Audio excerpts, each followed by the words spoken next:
I'm actually going to meet this fella in person this summer in Tennessee at the Rebels with Cause event. Jake Klychak turning to the show. How you doing, my friend? Good to see you. Very good, man. Thanks for having me back. Heck yeah. How you been? Yeah, all right. Looking forward to seeing y'all up there at Courtney's thing. Yeah. How about And you? oh man, it's one ridiculous shit show after another. But I gotta say, for everything that has occurred in the last several years, I am probably happier and more motivated than I've been in a very long time. So, Same here. Yeah. I know what you mean. Yeah. yeah. Um, the last time that you were on, we got to get into school world order a bit.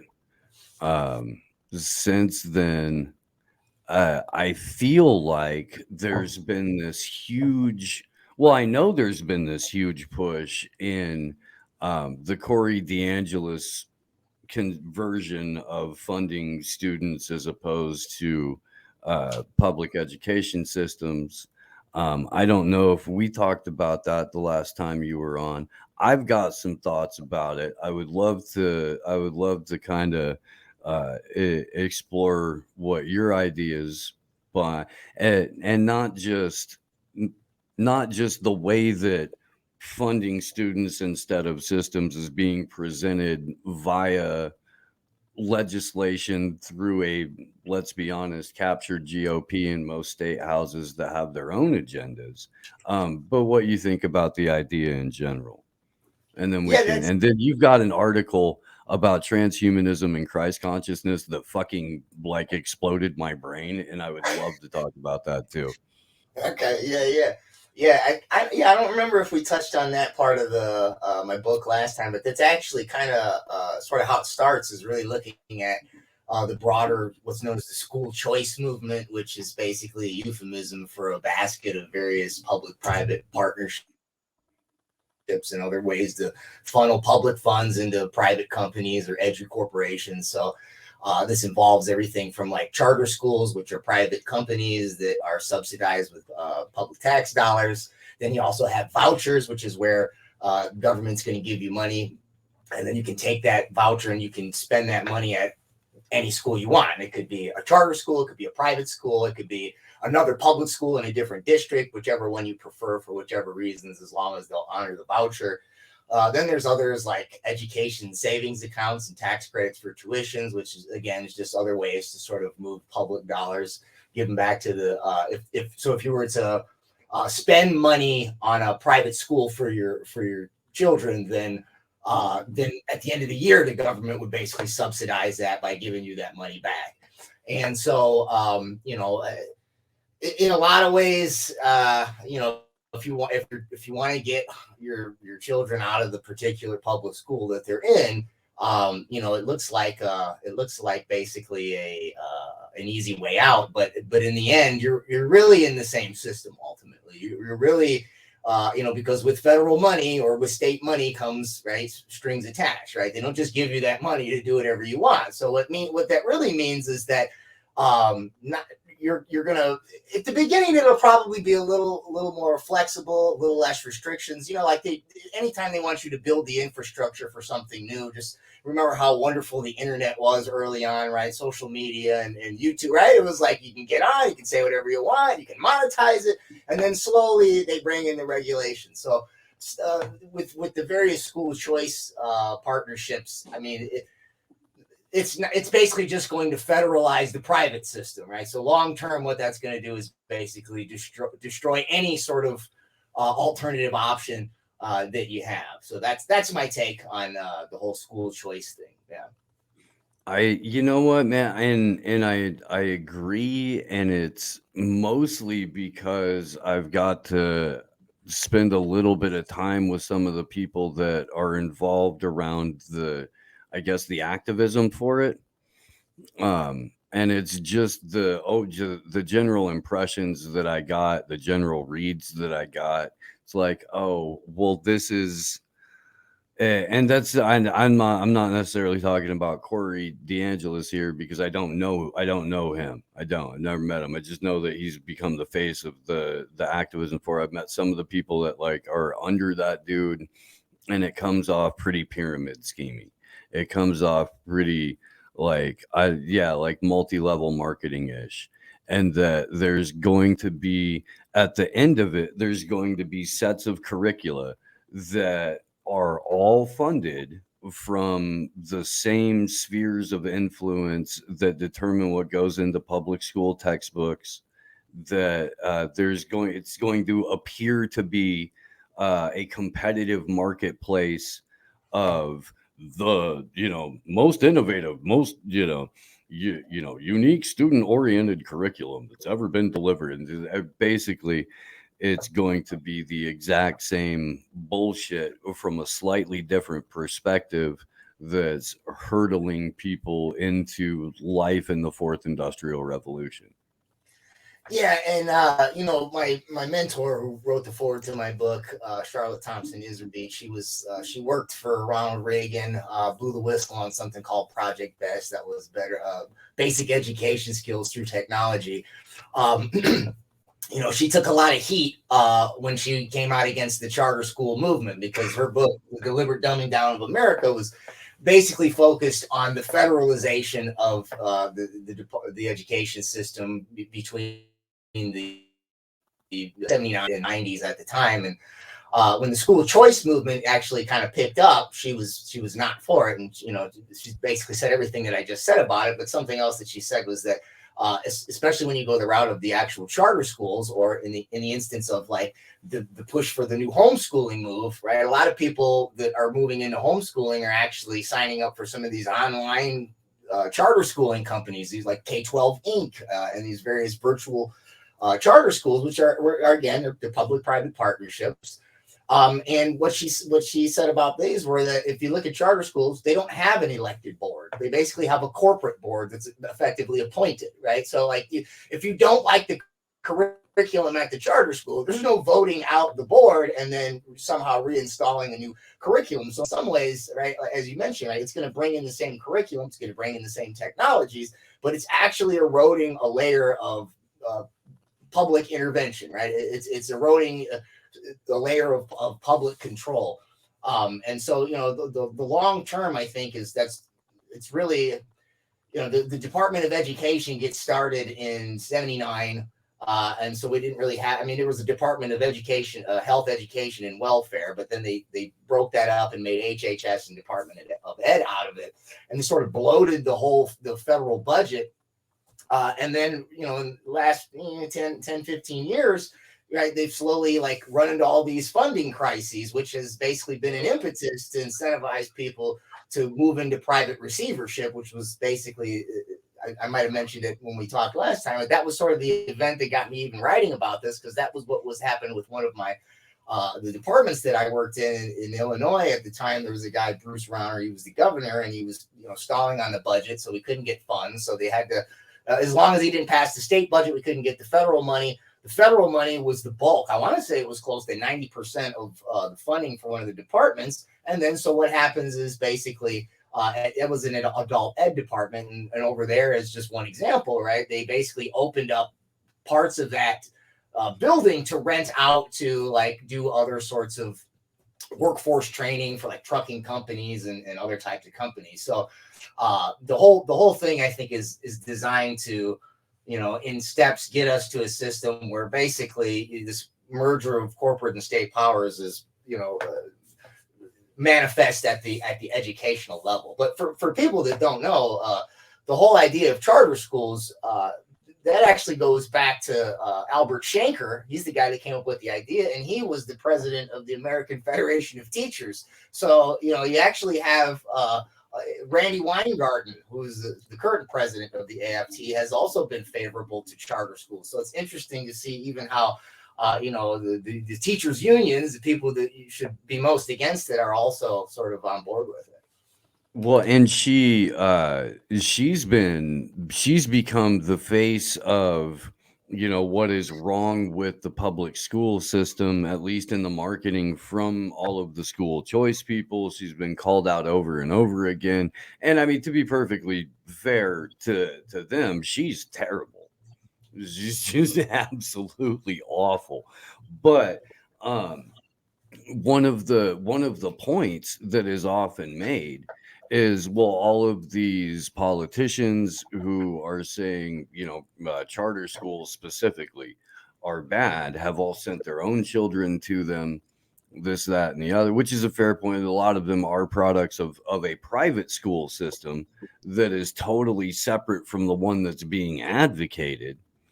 uh, but there's this, I guess, continuity between uh, every side of both the public school and the charter school argument, and it's I guess at the end of the day, it leads back to the same actors and the same public-private partnership approach to education, to governance, to raising a generation of good little obedient drones.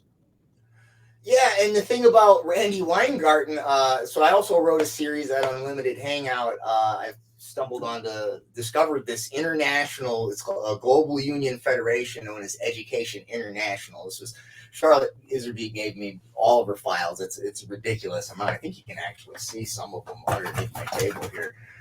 It's all filled underneath it. And Education International is, yeah, there we go.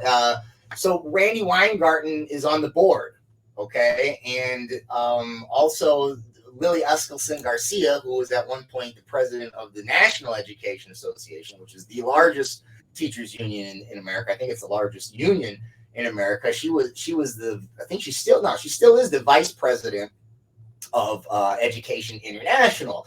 And if you take a look at Education International, what you'll also find is that there's several high level, either board members, general secretaries, presidents, vice presidents, etc., on Education International, who are also basically members of the World Economic Forum. They've attended many, many meetings there. And so what you see with this Global Union Federation is, I can't remember the number of how many countries are involved and how many people they represent, but one of the numbers is in the hundreds of thousands and the other one is in the millions, whether it's organizations or people. So it's basically most of the national education systems that have unions are tied back to this global union.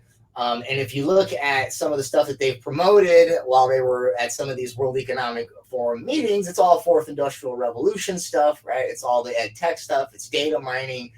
And so, it's just another layer involved where the unions are not doing what they should be doing.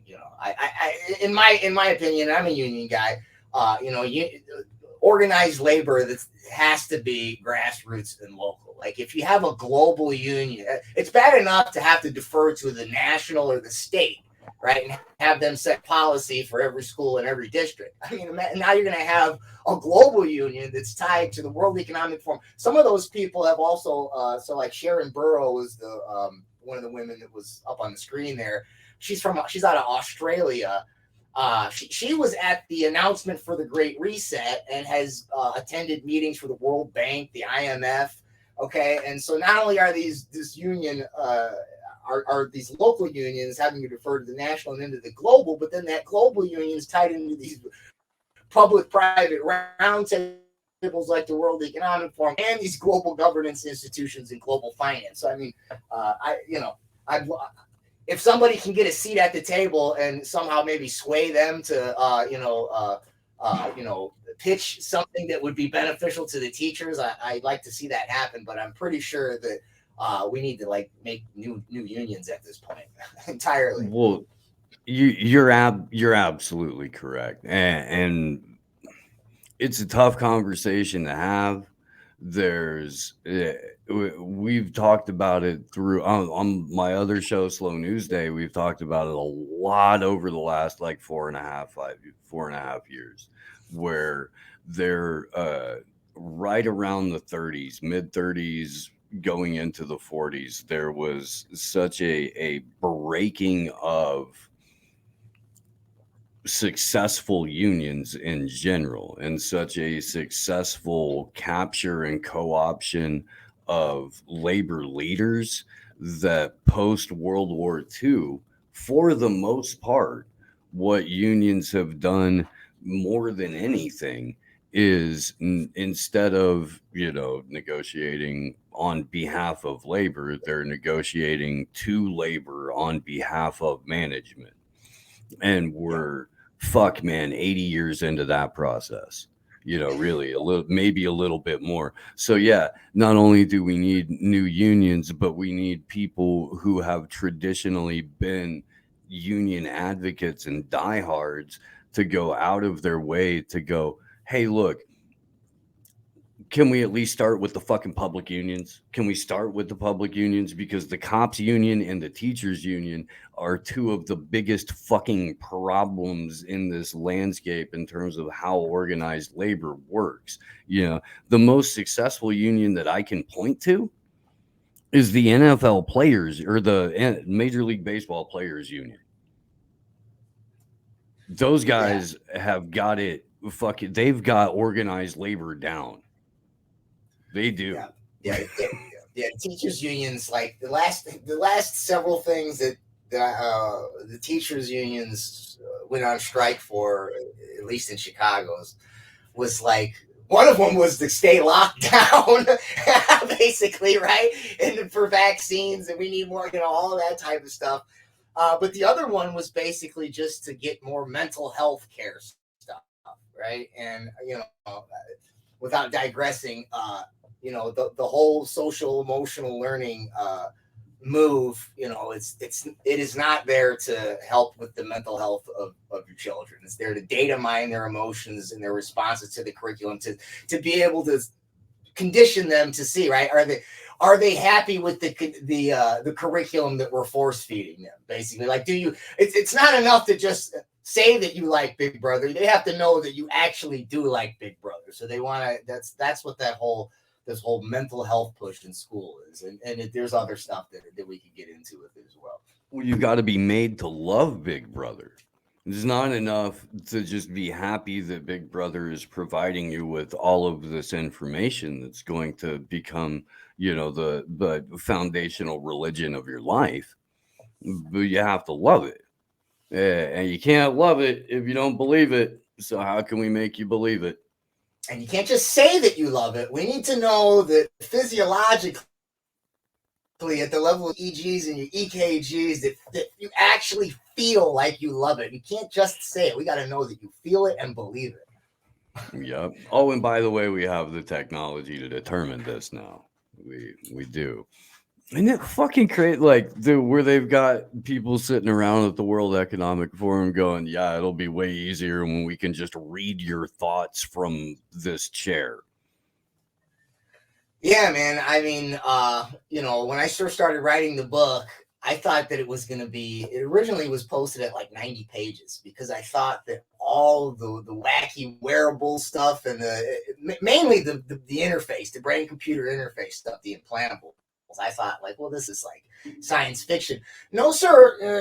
I got a book right here. This is published in early 60s, I think. This is Physical Control of the Mind by Jose Manuel Rodriguez Delgado. The first neural implants were in the 60s. Okay. So this is like old hat stuff, right? That's 60 years ago, over 60 years ago, right? And they were very crude back then. Basically, you could mess with like the limbic system, so like emotional responses. You could mess with aggression and libido and things like that. And actually, at one point, him and some of his partners, they posited using it to quote unquote quell inner city riots. So nowadays, you've got stuff like, Neuralink and Facebook and, text to thought typing. And so, I didn't realize that there was that much to dig into. So the book ballooned when I finally realized that, actually I'm behind the curve on this. I actually need to catch up on some of this stuff. Well, you know how a significant portion of this technology is always introduced as benefits and breakthroughs for medical purposes, and sometimes we figured out new ways to study and monitor the brain so that we can improve your existence here. This came out just the other day, where the FDA put an approval stamp on a brain modulation device for PTSD. Yeah. Those are the main ways that they're promoting this. So that's one. Another is for epilepsy. Another is for Parkinson's syndrome. Another one's for paralysis. And that's how they Okay, did a lot of it. Yeah. but check out how fucking crazy this is, my guy. An Israeli company called Gray Matters Health has a digital self neuromodulation therapy for mental disorders. It's got US FDA approval for its healing product. I'm not making this up. It's called Prism, conceived for treating PTSD. Prism, I swear to God, I'm not making this up, is a two-part device that focuses on helping patients control the activity of their amygdala, the area of the brain primarily responsible for control of emotion and memory. That's right.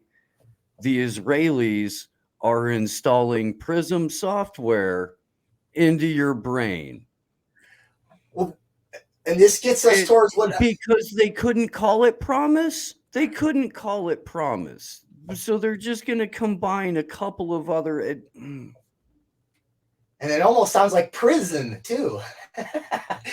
But this sort of dovetails with kind of what the mental health stuff and the social emotional learning. So right. So I brought it up. Yeah. Yeah. So right, the student, you're force feeding him the curriculum. The student's EEG say this kid ain't buying it. He don't like it. Well, that means he's mentally ill, right? That means he's got a mental issue, and we've got a treatment for that. We could try some cognitive behavioral therapy, but that's not working. So we can just go ahead and directly modulate those brain waves with this brain computer interface. And when they came up with the idea to mandate the vaccines, I said if they can mandate a health treatment for the sake of public health, if they can, then it's only a step away where they can mandate a mental health treatment for the sake of public health. Once they can tie your mental health with the potential, now if they want to get their second round of 9/11 in, right?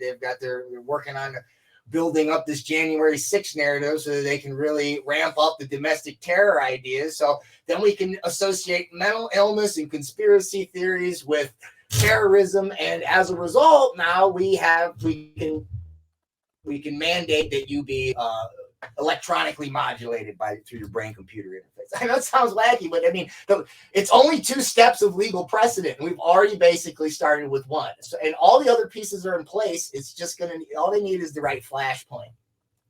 Yeah, and they keep trying with homemade white supremacists, whatever, and it turns out that like the ones that they actually have that are legitimate armed angry white supremacists are already FBI agents who are supposed to be those people, and everyone else is kind of like no, Fed, we really just want to be left the fuck alone.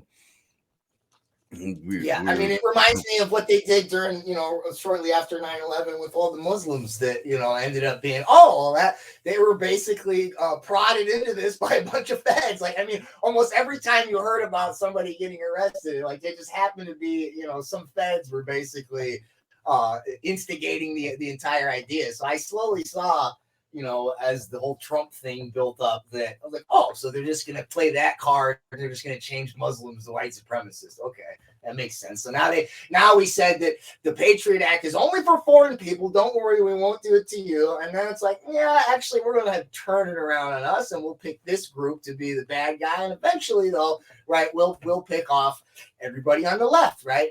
Were you BLM? Were you Antifa? And then Proud Boy? Any of these groups that wants to go out there and LARP and in the street and get violent? Well, now you're all terrorists. And you even heard Marjorie Taylor Greene said something like, "Yeah, I want to make a bill so that the Antifa and BLM are terrorists." Oh, well, that's great. So now both halves of this. So now everybody gets to be a terrorist, right? That's the way to calm things down and get things back to some kind of a sane reality. Is to label more people terrorists. That's a great idea, Marjorie. Yeah. Yeah, Sorry. that's never gonna. When I heard that, I was just like, somebody shut her up, please. That's never gonna backfire. One of the things that I have referred to a handful of times on the show here is the 2021 Biden administration new updated categories for domestic violent extremists, and it really is everybody. It really is. Radically or ethnically motivated violent extremists, agendas derived from bias often related to race or ethnicity. Okay, animal rights, that's pro or con. Animal rights and environmental activists, also pro or con. Abortion related violent extremists, also pro or con. If you have an ideological agenda derived from anti-government or anti-authority sentiment, including opposition to perceived economic, social, or racial hierarchies, or perceived government overreach, negligence, or illegitimacy. Yeah. Right. Yeah, That's basically any criticism of anything. yeah. If you have ever once maybe thought that the government isn't acting in your best interest at all times with information that you, just a regular citizen, have no need or right to know, then yeah, get in the van. Get in the van. I mean, and in the meantime, you remember in the 60s, they had like the Weather Underground and stuff. Like, notice that we didn't have a domestic terror law like this back then. In other words, notice that we have ways to deal with violent extremists outside of, right, these terrorist laws where, right, you could basically get disappeared in Guantanamo and, right, basically don't even get due process, et cetera. No privacy, no First Amendment, et cetera. And in the meantime, social media is just the best tool for the job, because it's only been around for maybe 20 years, right? Like hardly a generation, right? And apparently I was never on social media until I got my book. Never had a Facebook or anything. So my first foray into like seeing how people behave on social media was like late 2019, or maybe it was early 2020. It was right around when COVID started when I finally decided to put a Twitter up. And I'm like, wow, this is how people talk? Like this sounds like this is like how people talk like when you're at the bar in private. Like this isn't like, don't people know this is like a permanent public record? Like the level of aggressive like rhetoric, and it's like, and don't you also see that they're like that this narrative is helping them to like create these precedent to, first was to deplatform and censor, but then eventually, right, it's to flag you as mentally ill or a terrorist, etc. And I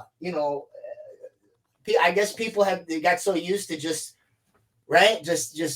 behaving on there like they're at a wild party or something that it's basic. Now they can use this as like same thing what they did with the Arab Spring, and you got to assume, you look at something like Facebook or which basically. It's basically the private version of what would have been LifeLog, which was the government version that came out shortly after 9/11. So, you know what I mean? Like 20 years later, from 2001 to 2021, we had 9/11, then J6. So it's like, and during that 20 years was basically, we were able to get everybody into these platforms, get them basically throwing tomatoes at each other, get them all riled up, track and trace all the different demographics, race, class, gender, religion, politics, right? And then look at them in blocks like, oh, okay, well, let's see, we can get these two blocks to go ahead and battle each other in the street. We can get BLM and Proud Boys, and now we can basically label both halves of the country terrorists, right? And I don't think any of that is by accident.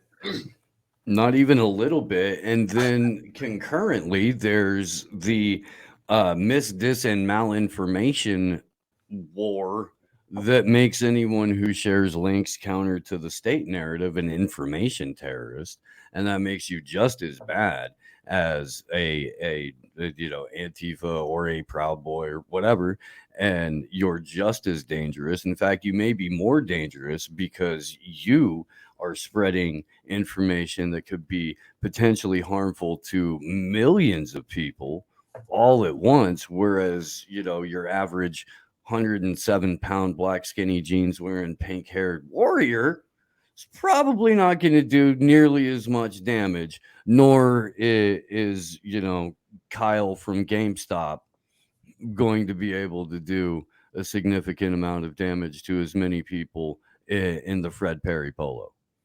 Yeah, I think the term they use is stochastic terrorism, right? So like if I say something and I mean something and somebody interprets it totally different way and they act crazy as a result, that's my fault. That's the person, right? Even though I didn't say what this person interpreted, didn't intend to say it, it doesn't matter because they were responding to my words. Therefore, right, I'm culpable as well. Yeah, to the tune of $1 billion if you're Alex Jones. I heard Alex Jones. To the tune of $1 billion if you're Alex Jones. Oh yeah, right. Yeah. I mean, that's a whole nother can there. I mean, this whole thing with the Trump, the most recent call for protests. I wasn't exactly happy about the way that that's been covered by Mr. Jones. But if you don't see that this is going to be a setup for round 2 of J6, and you go to one of these events, I mean, I don't know what to tell you. I mean, if you couldn't see it the first time around, I mean, fool me once, shame on me. But you know what I mean? This time around, there's no way people will say stuff like, oh, well, don't I have a First Amendment? Don't I have the right to, protest? Don't I have? Well, yes, but strategically, can you actually do that, remain peaceful, and keep all the provocateurs out of your little group? Like, it's impossible.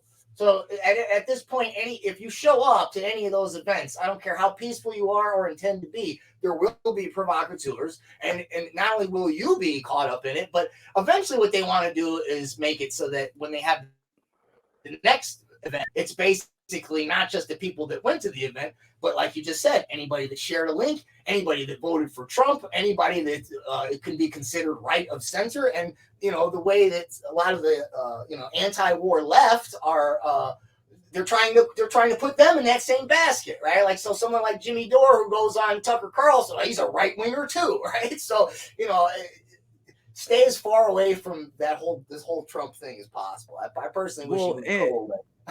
And a couple of add-ons to that. It always rolls back on the people on the left anyway. It always does. Every time they advocate for more draconian measures from the state, every time they advocate for the state to interfere and get the terrorists on the right, or they label everyone that's the bad on the right, the first person to get arrested for pre-crime was Daniel Baker. And he is unabashedly on the left. He was organizing a counter rally to a Proud Boys January 6th demonstration at the Florida State Capitol. And it was, it's proportional is what I'm saying. It's across the board. And every time you advocate for your perceived enemy to be punished by the state, you are opening the door for the state to do the exact same thing to you. Same with red flag laws, same with cheering on DeSantis for being like, oh, he's going after BLM for protesting. And but when you need to do it, they're going to apply to you too, buddy. You are. And there's the final point. There's hardly anyone making that case for the left when given the opportunity. It be the doors close or windows to present shrink significantly. Cory Morningstar was taking part in a Zoom conference over, I think on Friday or Saturday, um, where she was supposed to, the conference take place in London. She was appearing by Zoom.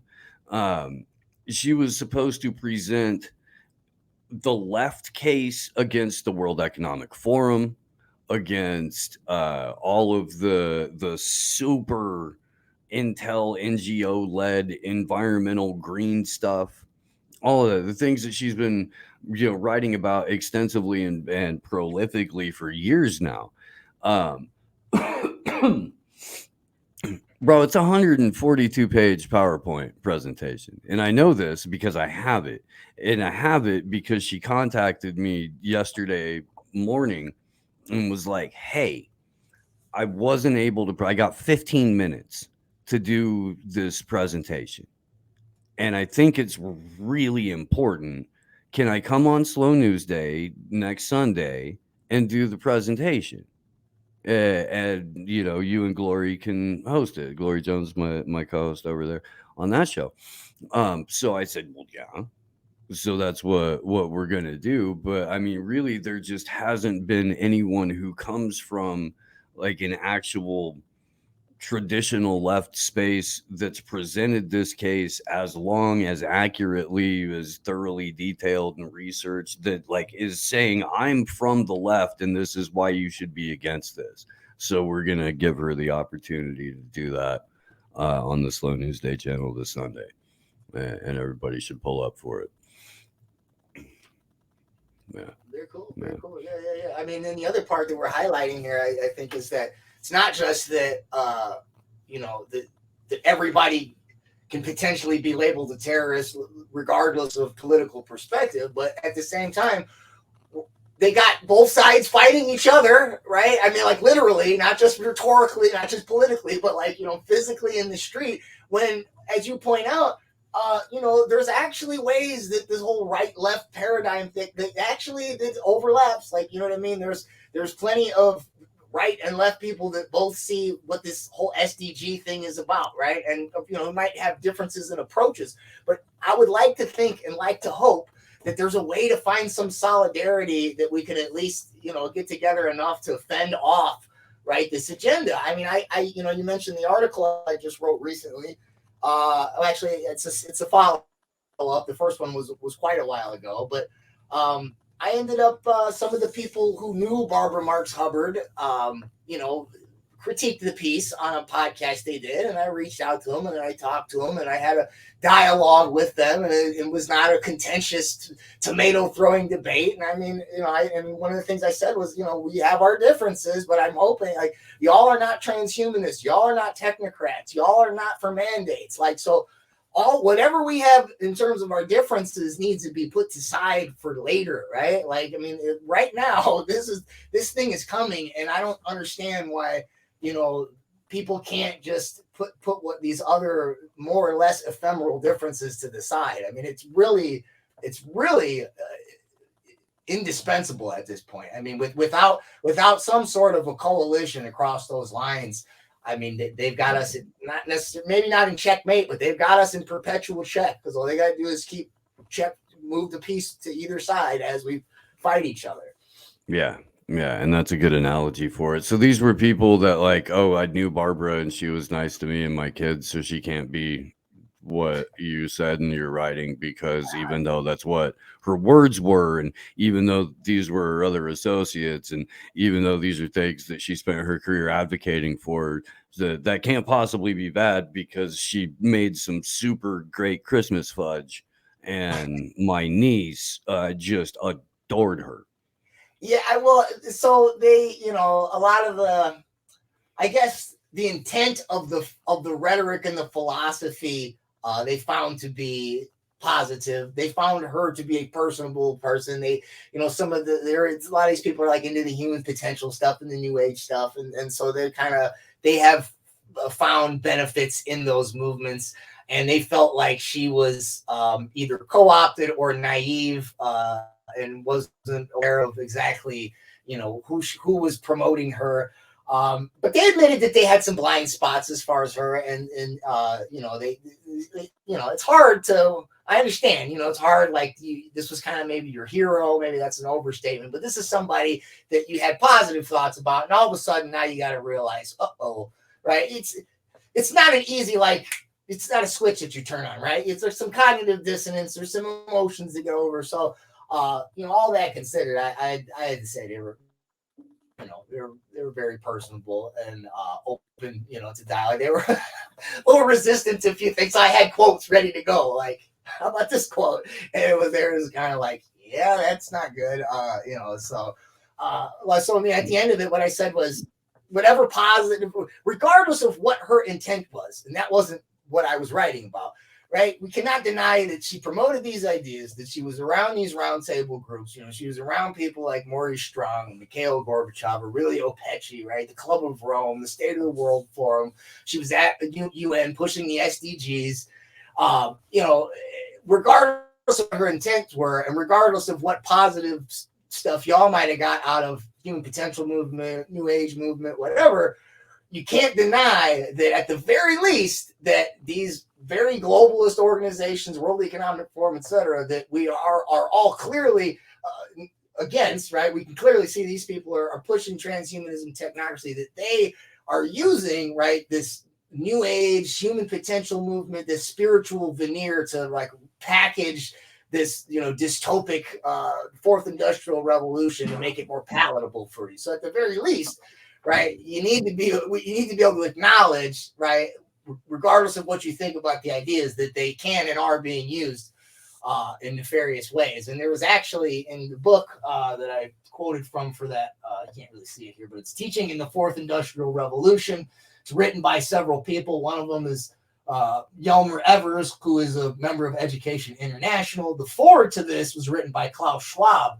But in there, one of the World Economic Forum publications that they reference is, I forget the title of it, but it's something about human potential. It's using the human potential rhetoric to push their fourth industrial revolution. So it's not just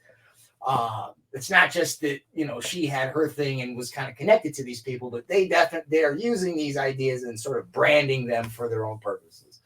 Well, can we get into this a bit? You want to tell the audience, if they don't know, who Barbara Hubbard was?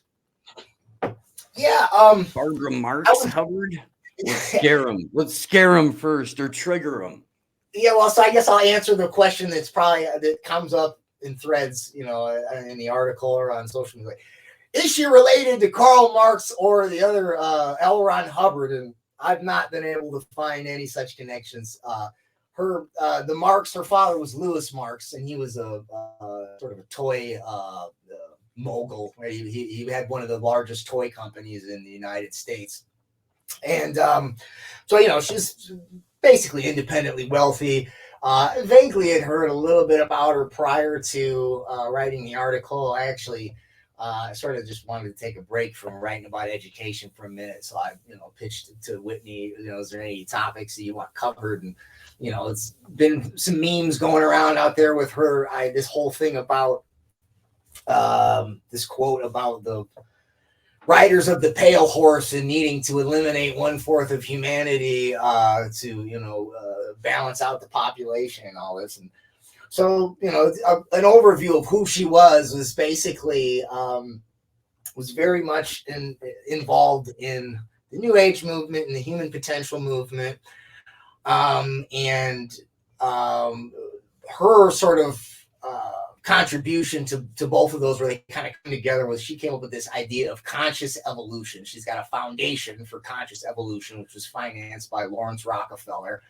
And her idea of conscious evolution basically is adopted from Pierre Teilhard de Chardin. He was this Jesuit priest, was also a eugenicist and a Malthusian, friends with Julian Huxley. And he came up with this idea of the noosphere. And so it comes from the concept of the nous, which is an ancient Greek philosophical concept. Basically, it means like the mind of God or the mind of the universe. So it's like the intelligence of the cosmos. And it's basically this sphere of ideas and consciousness that sort of permeates not just the physical environment, but in the biological, but it's sort of the interface that we have between, right, our biology and the environment. And basically, as consciousness, the noosphere evolved, it eventually gave us consciousness so that it could be conscious of itself. And that basically by applying that consciousness, we were able to develop these technologies, right, manipulate the environment, and then eventually, right, through those technologies, which are extensions of the mind, which comes from this broader noosphere, we could then merge with the technology, and then it sort of comes full circle into, you know, something that Desjardins would have called like the omega point. And so in these ways, it dovetails with transhumanism. And, you know, one of the things that some of the critics were like, well, we never heard her talk about that. And we, you know, conscious evolution, this was one of the contentions, doesn't have anything to do with transhumanism, doesn't have anything to do with technology.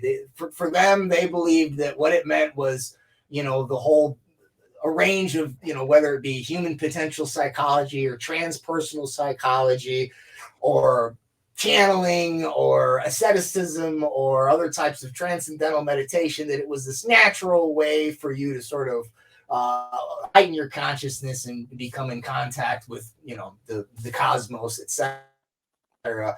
And, you know, my argument, aside from the fact that all you do is look at the direct quotes where she says it, and if you look at the Foundation for Conscious Evolution, you can see that they explicitly say in there that the impetus for conscious evolution includes things like artificial intelligence, nanotechnology, robotics, right? So, I mean, she explicitly says it. She explicitly uses the term transhumanism. But if you just think of transhumanism as the evolution, so it is the second iteration of eugenics. It was coined by Julian Huxley in 1958 in a book called New Bottles for New Wine. And in there, he basically says we can still do old school eugenics, like through biological selection, right? Selective breeding, negative eugenics, you know, sterilization of birth and euthanasia, things like that, right? Culling the gene pool and trying to shaping it based on the reproductive process. But he also says that actually the main way that we're going to evolve at this point is through, he says, machines and ideas, right? So that's culture and technology. Basically, right,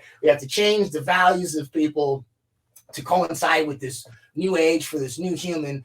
And that basically through machines is what he says in the 50s, right? We don't really have the modern digital computer at that point. But today, right, this becomes the digital computer, everything we're talking about in terms of the brain computer interface. And what transhumanism and old school eugenics have in common is basically is a materialist determinism, one being biological, one being technological, the technological actually only being an extension of the biological. But the way that the new age stuff and the conscious evolution comes in is basically it's effectively a vibrational determinacy. Right. So if you think of, right, you know, this idea of sort of, and I touched on this in the article, one of the things she promoted was this HeartMath Institute, where people could globally be in harmony, right, have the same EKGs while we meditate on the same global propaganda. Let me push pause here real quick. Yes, sir, go for it. Let me push pause here real quick, Jake, because there's a HeartMath Institute in my old town in Boulder Creek, California. My sister-in-law was a cook there, and a counselor through them got her job for like 25 years. That, and I know that there's a huge crossover between HeartMath and Esalen down in Big Sur, where a good buddy of mine to this day, I think, is a baker there, and he's got crazy fucking stories. Oh, and a massage therapist at Esalen, bro. Like, I mean, I've had a couple of decades of, like, you know, non Kabbalistic or cabal employees at a couple of these places, and it's fucking hectic, man. Although I will say the people at the HeartMath, at least like the mid-level management there in Boulder Creek, hella cool. I don't know. I don't know if they, put on robes and go fucking eat babies later, but like, yeah, the handful of times we hung out, dog, yeah, they were swell. They were. Well, that's interesting because I didn't realize it was so popular, right? Like she was promoting this back in certainly the '90s. I think one of this book I'm looking at on the ground here, I think she promotes it. I think it's 80 something. With all the precise dates are in the articles, so you can check them out. Um, but there was a lot of people that were like, "Hey, I use this. There's nothing wrong with it. I'm not doing it." I was like, "Oh, hold on."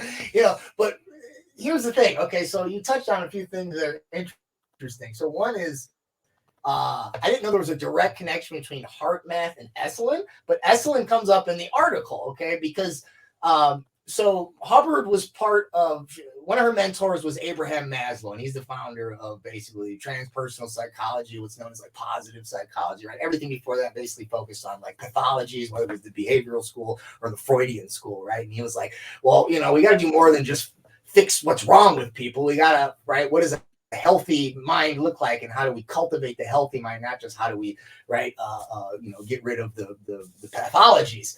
And he had something called the Eupsychian Network. It was a group of various organizations and individuals that were into, and by the way, in his book, it's not up there, it usually is up there, but it is toward the psychology of being. In the second edition, it's in the preface or the forward, he says that his transpersonal psychology is, quote, a transhuman psychology, right? And but one of the members, Hubbard, was in the Eupsychian Network, so was Esalen, Michael Murphy in particular. And also what I stumbled on, though, was that there's a guy, and this was a few years back, his name's Mikey Siegel, and he has, I think it's called Heart Sync. It's basically HeartMath, okay? They're all they are. There's a whole, and HeartMath traffics in several different products. There's the M-Wave, there's the Inner Balance. They're all basically EKG monitors, right? They monitor your heart rate, and then they've got like these meditations that you do, deep, breathing techniques to get you. And by the way, the funny thing is, like, because you mentioned multi-level marketing earlier, this is basically multi-level marketing. So because you can get trained to be a coach, and then you go into these parties and like, hey, let's do a HeartMath party, and you hand out the things, and then you teach them how to use do the meditation techniques. Well, the meditation techniques are trademarked, which I just think is funny because it's like, they're all like, the earth and the natural, and like it's not corporate, and you know what I mean, like it's this organic kind of like community thing, and it's like, do you want to watch their 2-minute pitch? Yeah, go for it. Yeah. There's probably some characters in there that come up in the article too. All right, let's see what they got from their website here. This is hilarious to me, man. It really is.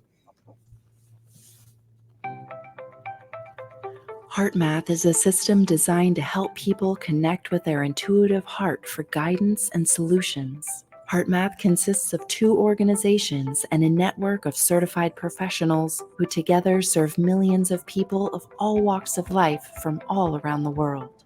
The 501c3 nonprofit HeartMath Institute and for-profit HeartMath Inc. work synergistically together to serve people of all ages. Each provides the HeartMath system of tools, techniques, technology, certification programs, and educational content, but serve different facets of our global society.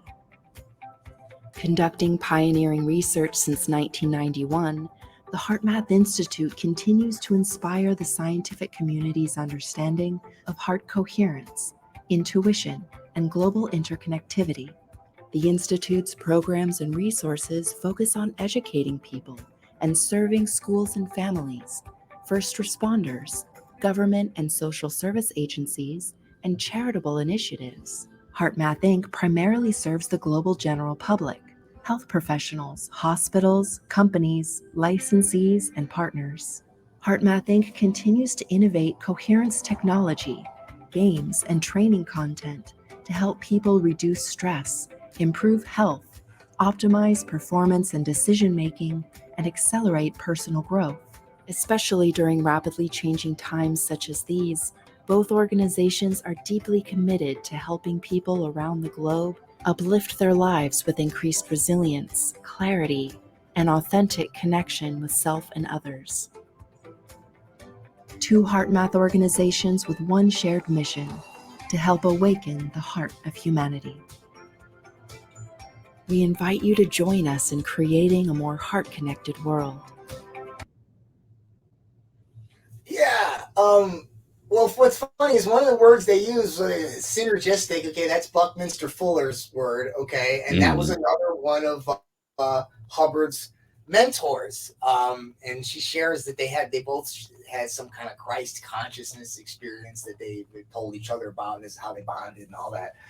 And she used to hold these conferences, and she called them SynCons, so synergistic convergence conferences, and basically like use the Delphi technique. For those that don't know, the Delphi technique was basically, it's a Rand Corporation method for how to bring about predetermined artificial consensus, and at any of the institutions that they mentioned. So at a corporate board meeting, or at a meeting of various government officials or something, right? That it's largely a group psychological technique to where you isolate the dissenters and make them look stupid, and demonize them, and have other people team up, and then peer pressure everybody into going along with it. Well, the guy I mentioned, Mikey Siegel, he has his own Heart Sync, and he was piloting it at Esalen in a conference or a workshop that he called Hacking Consciousness. And one of the uses that he mentioned for this was that if you're at a board meeting, you get before you do your read and say Delphi technique, but it's basically a staple method now for any of these types of board meetings. So before you start your Delphi technique, you get everybody into heart coherence. So you have them put these wearables on so that we're all right in this like very like chill, like sort of passive, suggestible state, and we're all in the same rhythm. So that way, right, it's even easier to get that consensus to everybody, to get them to conform to it. And so when people were like, well, I just use it to meditate and relax, like maybe that on its own is not a bad thing, but like the larger uses for these are in these larger group settings, whether for a company or an institution. And actually they have a global coherence initiative where what they want you to do is, okay, like every month they have a global meditation. Might even be more than every month, but it's at least every month. And so everybody puts this app on, and you put it, and it brings up either on your phone or on your desktop a model of the earth. And it's got all these points of light that represent where people are getting into heart coherence.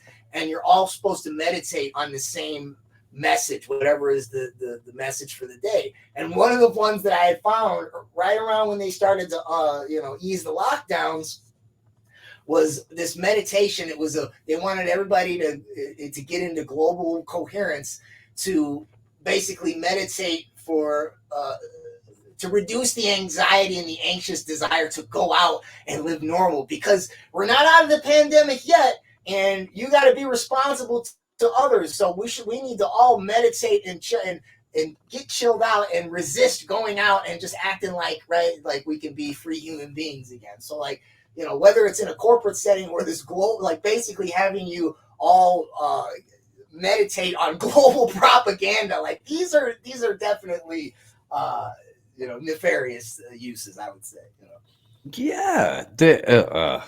So there's going to be an evolution of the corporate process where in training seminars, as part of recruitment, as part of the collegiate experience, you're going to have that sort of heart centering take place, while they include some sort of microdose regimen or something like that with a synthetic psychedelic.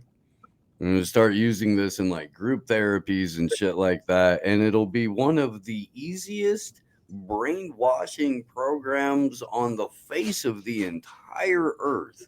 There's so many different ways that you could use this, not just in a corporate setting, but in an educational setting, or mention a government setting, to where you can not only capture the room, but you can capture all of the adherence to that particular individual going forward. Yeah, get I mean, entire. Go ahead. Right? Like no, go for it. Go for it. Exactly, but yeah, I mean, you get entire like like Blavatsky cults out of it. You get entire like LaRouche cults out of it. Just from a seminar. Yeah.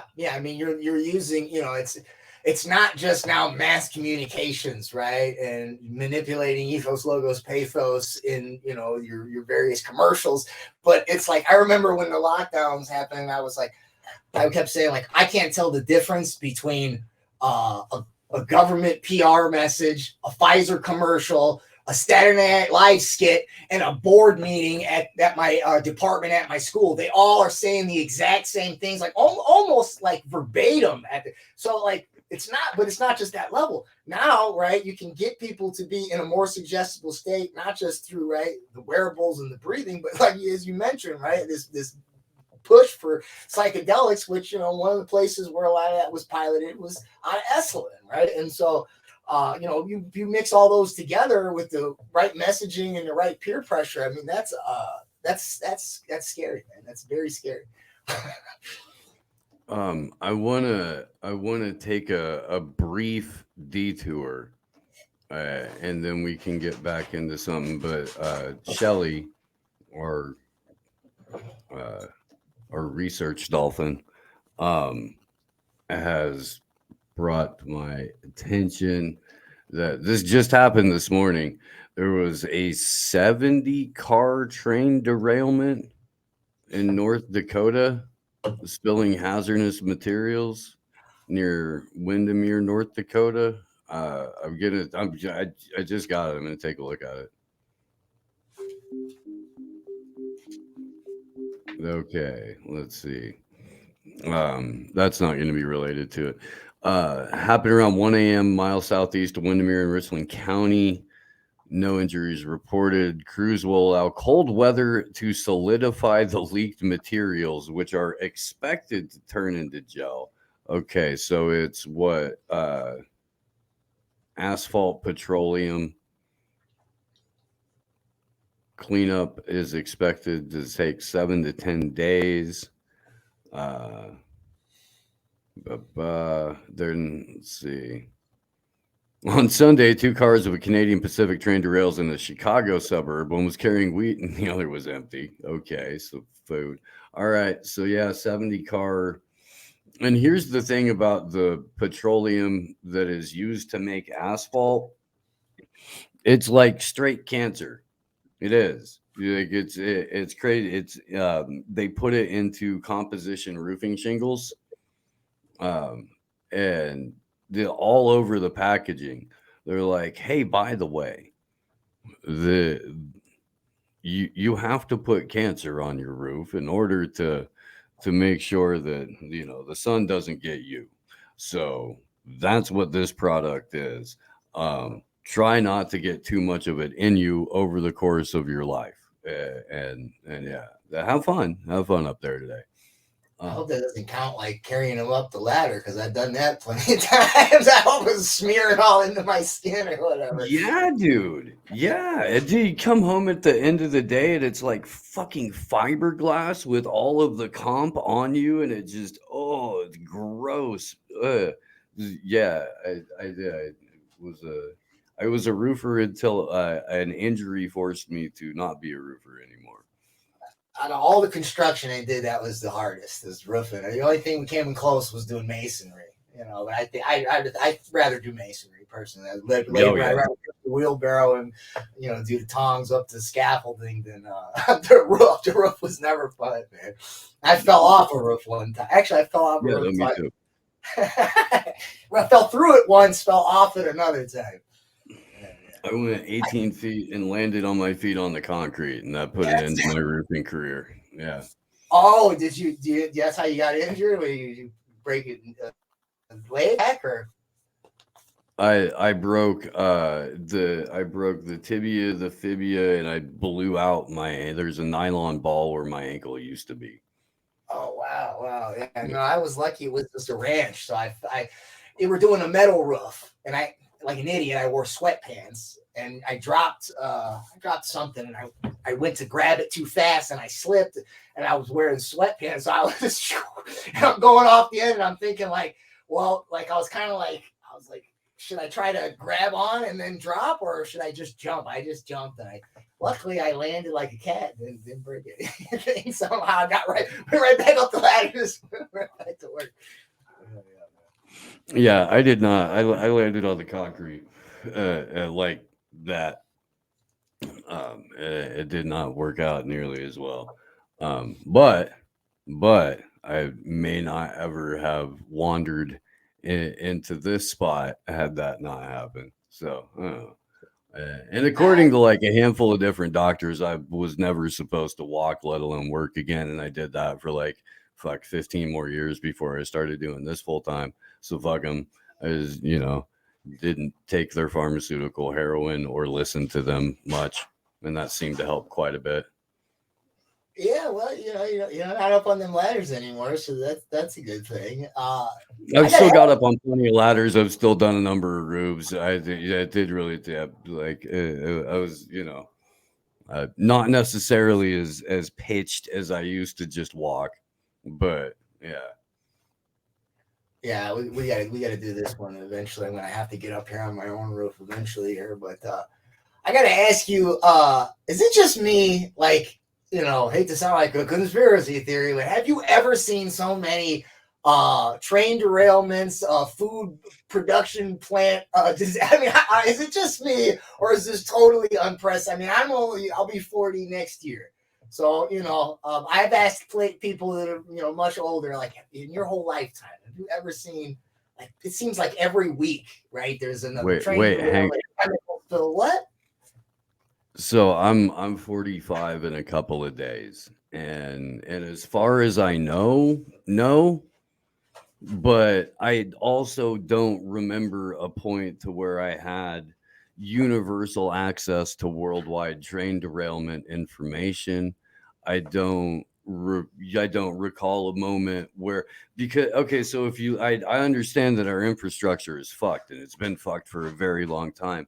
And one of the points that they were trying to make to counter how not big of a deal the East Palestine thing was initially was, okay, look, these things happen literally all the time. Calm down, conspiracy people. There's 20,000 of these a year. Okay, but what's that say about your fucking railroads, bro? Like, one, that seems kind of intentional, the deliberate collapse of infrastructure. Maybe we should ask some questions about that.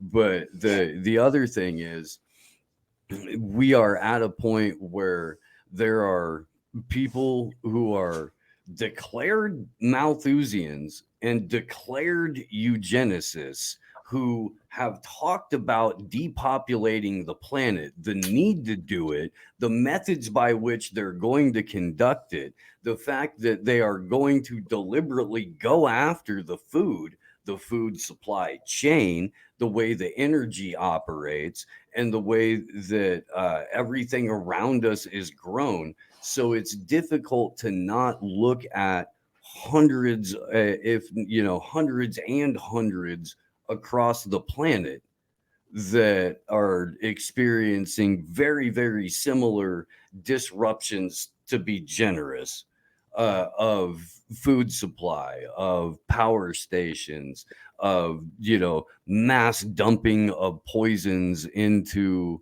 the air, the ground, the water table, all of that. If it's not directly coordinated, at the very, very, very least, it should be concerning on the level at which it's happening accidentally.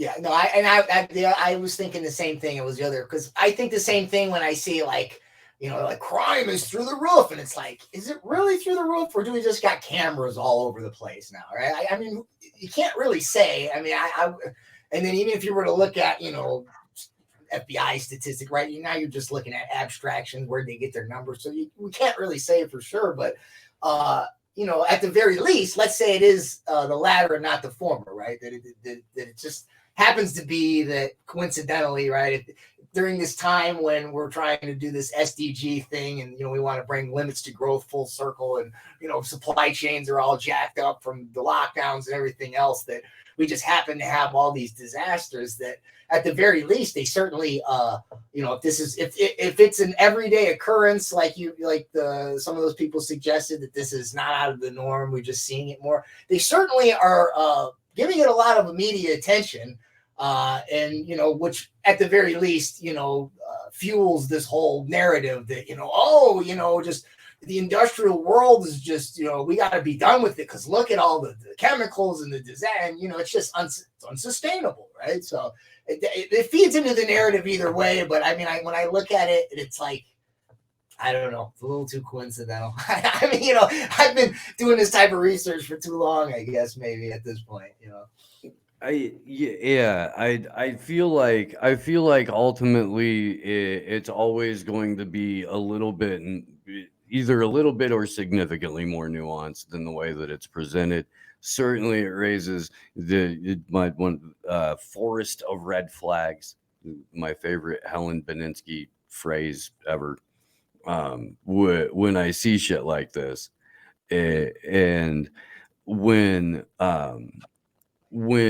the counter narrative management team jumps on board and starts screaming like similar, but let's always make sure we get to blame China ways,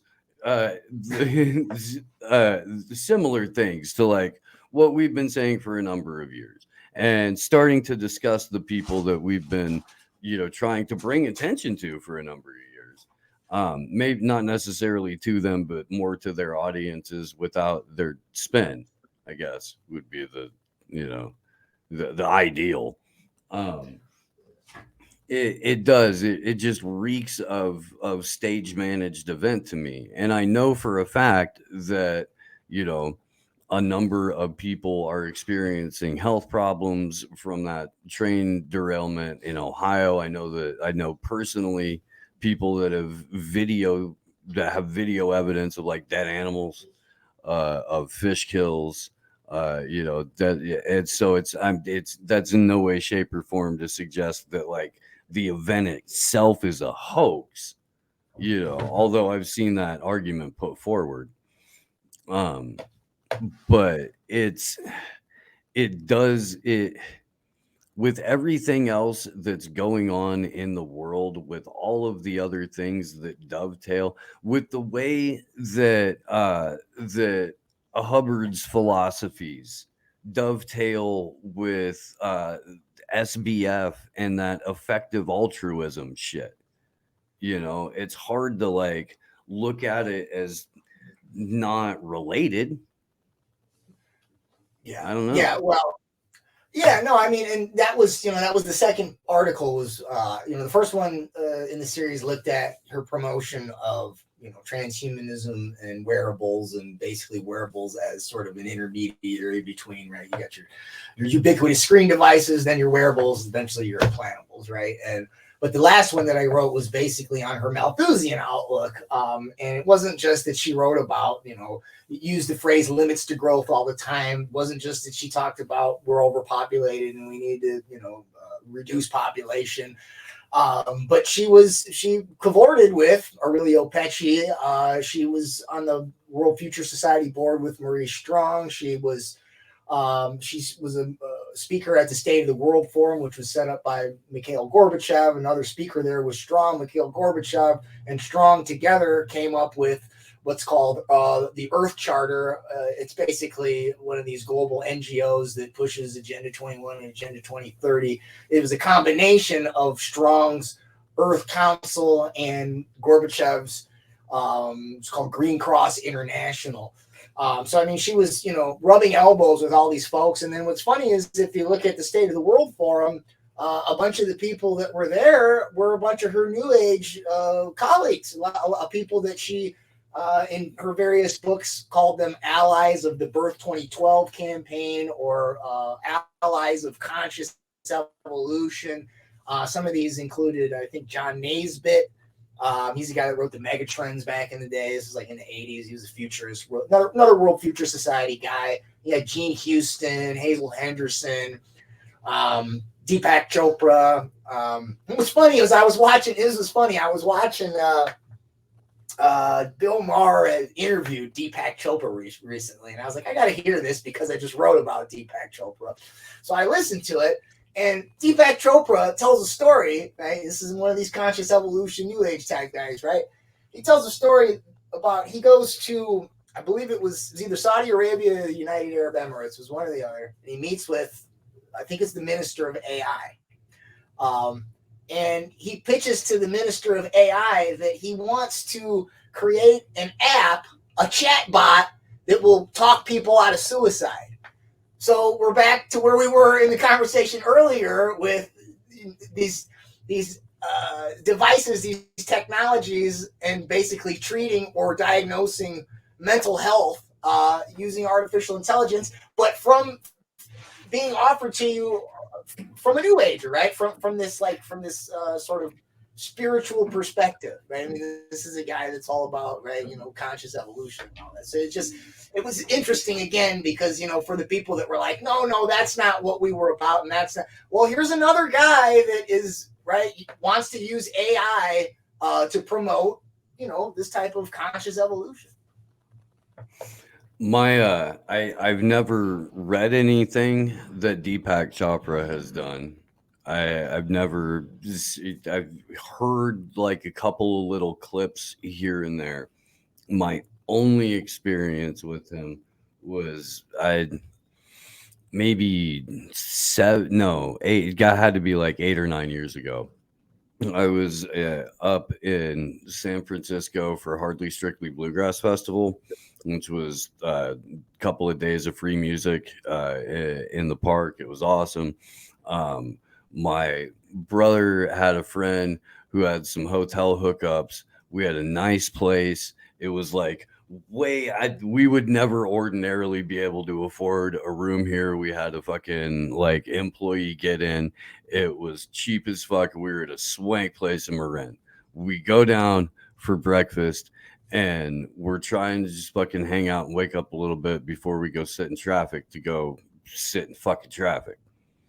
There is a fucking douchebag that will not shut the fuck up on the phone, like 3 tables away from where we are.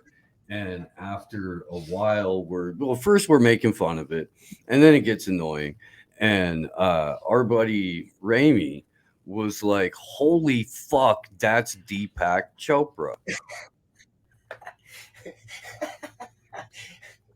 And that is my only experience with it. Like, that's where I've heard the most of his stuff, was him being the most important guy in the room on the phone at breakfast in the fucking hotel.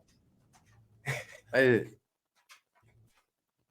don't know, man. That's what all of those like new age gurus are to me, though, is the fucking loud talking asshole at the hotel breakfast. All of them. That's what they all sound like. And they're trying to they got what Oprah's book club lady that they think is going to run for president against Joe Biden or whatever. Like, all of these people are just new age grifting fucking lunatics, and they deserve to be mocked and made fun of at every conceivable turn. Well, and some of the people that were critical of my first article, but when they did their first, review of it before I went on and dialogue with them, but when they did their separate thing, there was a couple of them that said that they felt like, there was basically a cult forming around her, and that she was being sort of becoming inflated by her own hype and all this. And, it just tends to be, when you mix the new age, the human potential, and then especially when you get like the corporate multi-level marketing involved, like you end up with stuff like NXIVM, basically, or the Rajneeshis, right? I mean, like literal cults, right? And the weird, just is sort of like a window into that, like, and I never met Deepak Chopra, I don't know the guy, but one of the things that stood out to me during that interview with Maher was they're talking about death, and Deepak Chopra says, "I know when I'm gonna die."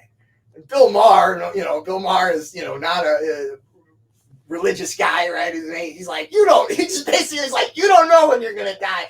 And he's like, come on. He's like, which he's like, what? He's like trying to get him to say what day, what time, you know. And then he's like, and he basically says, well, I know, you know, the range of like 10 years or something. It's like, you know what I mean? But the way he said it at first, you know, if Bill Maher hadn't called him on it, right? I could see him talking like that to a group of these like people that are like Deepak Chopra, like, oh, and they believe like he knows when he's gonna die, and I'll know when I'm gonna, you know what I mean? Like that to even purport that, right? And like to try to get it past somebody's type of person in charge of a bunch of people. Right. I mean,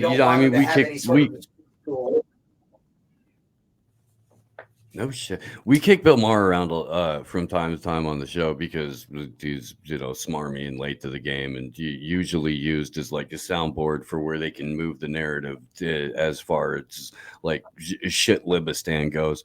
But sometimes that particular kind of smarmy douchebag, it makes those interactions that much better, because I didn't see the interview, but I can hear Bill Maher being like, come on. You know, when you're getting, are you going to share the date? Is it something you have to keep to yourself? Like, how are we going to know? You going to come out like in your hospital on your deathbed going, told you so? Is that how you prove it? Like, you kind of got to let people know beforehand, right? Or else it doesn't count. Yeah. I mean, and he was very respectful of the guy. Like, it seemed like he liked the guy, but it was just like you said, he's the type of guy that, you know, if you don't believe it, he'll at least call it out, right? And he was a little more colorful in his vocabulary when he did it than I am.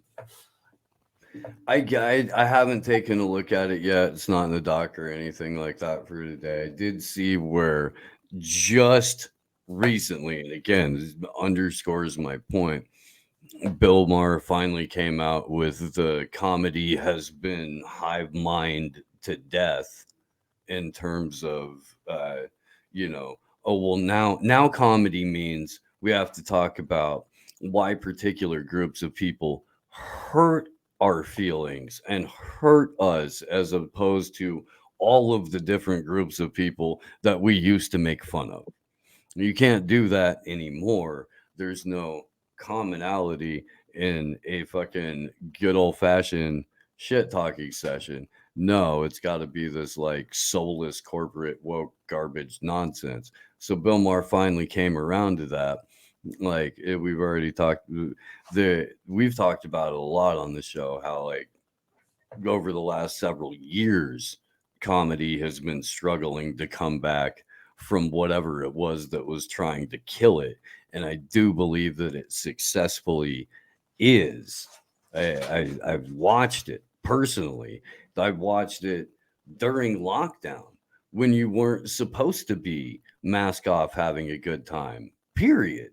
But there seems to be this like undercurrent of, only at least with the Hubbard stuff, with a lot of the transhumanists, with a lot of these people who are now trying to make as a foundational religion like the AI or the transhumanist experience, this you can only now have enjoyment through artificial means. And there's like it's a full on assault on person to person contact, and that's why everything is peer to peer as opposed to person, because there's no direct contact or communication involved on a physical level. Right. No, I mean, I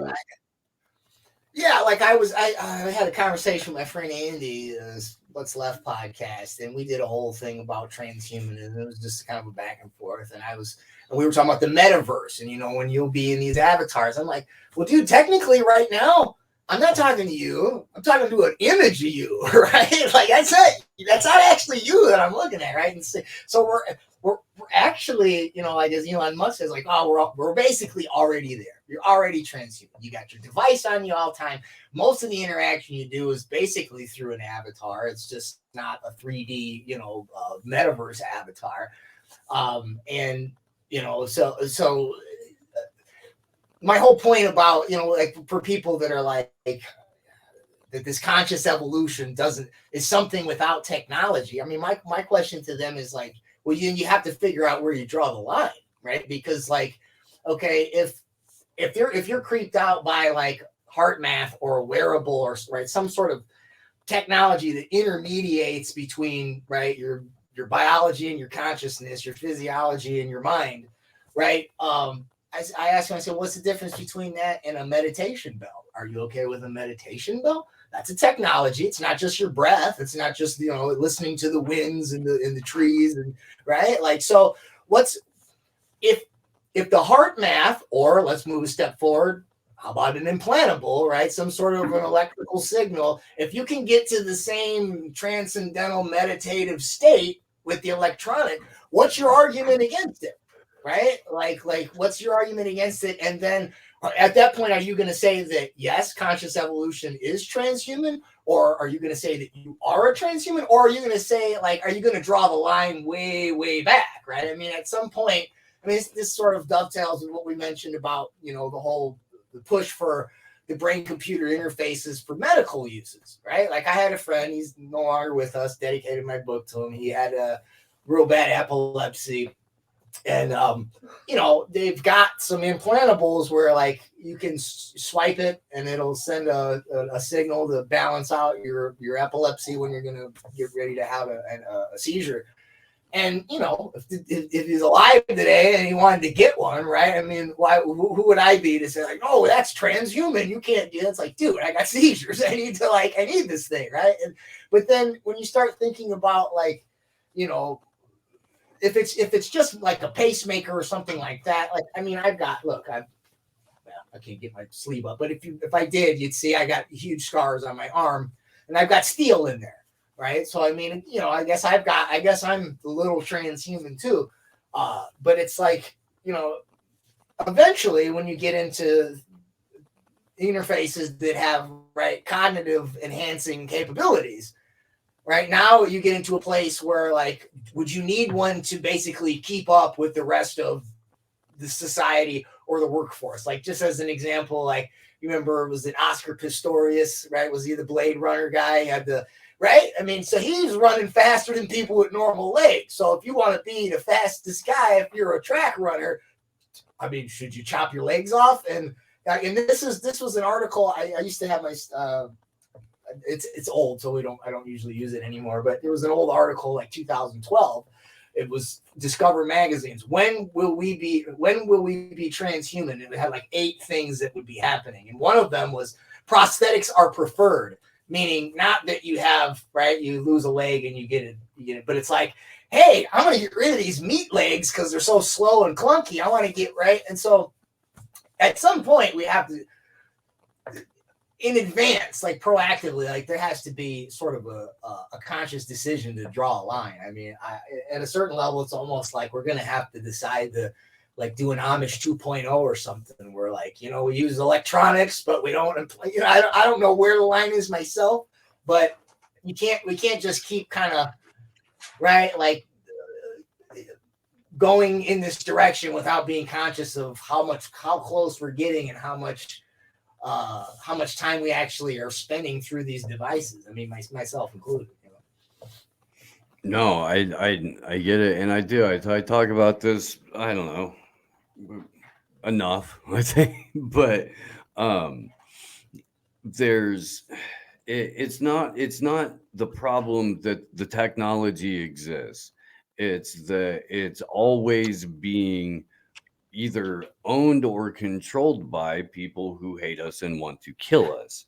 And so there's got to be some sort of a balance. There's got to be some sort of give there to where things that are legitimately beneficial are able to be used in beneficial, benevolent manners that aren't being, weaponized as mechanisms of complete and total organic control of the individual, or whatever, I guess inorganic control, but to the point to where what was human just isn't anymore. We talked early on in the whole discussion about the mRNA jabs.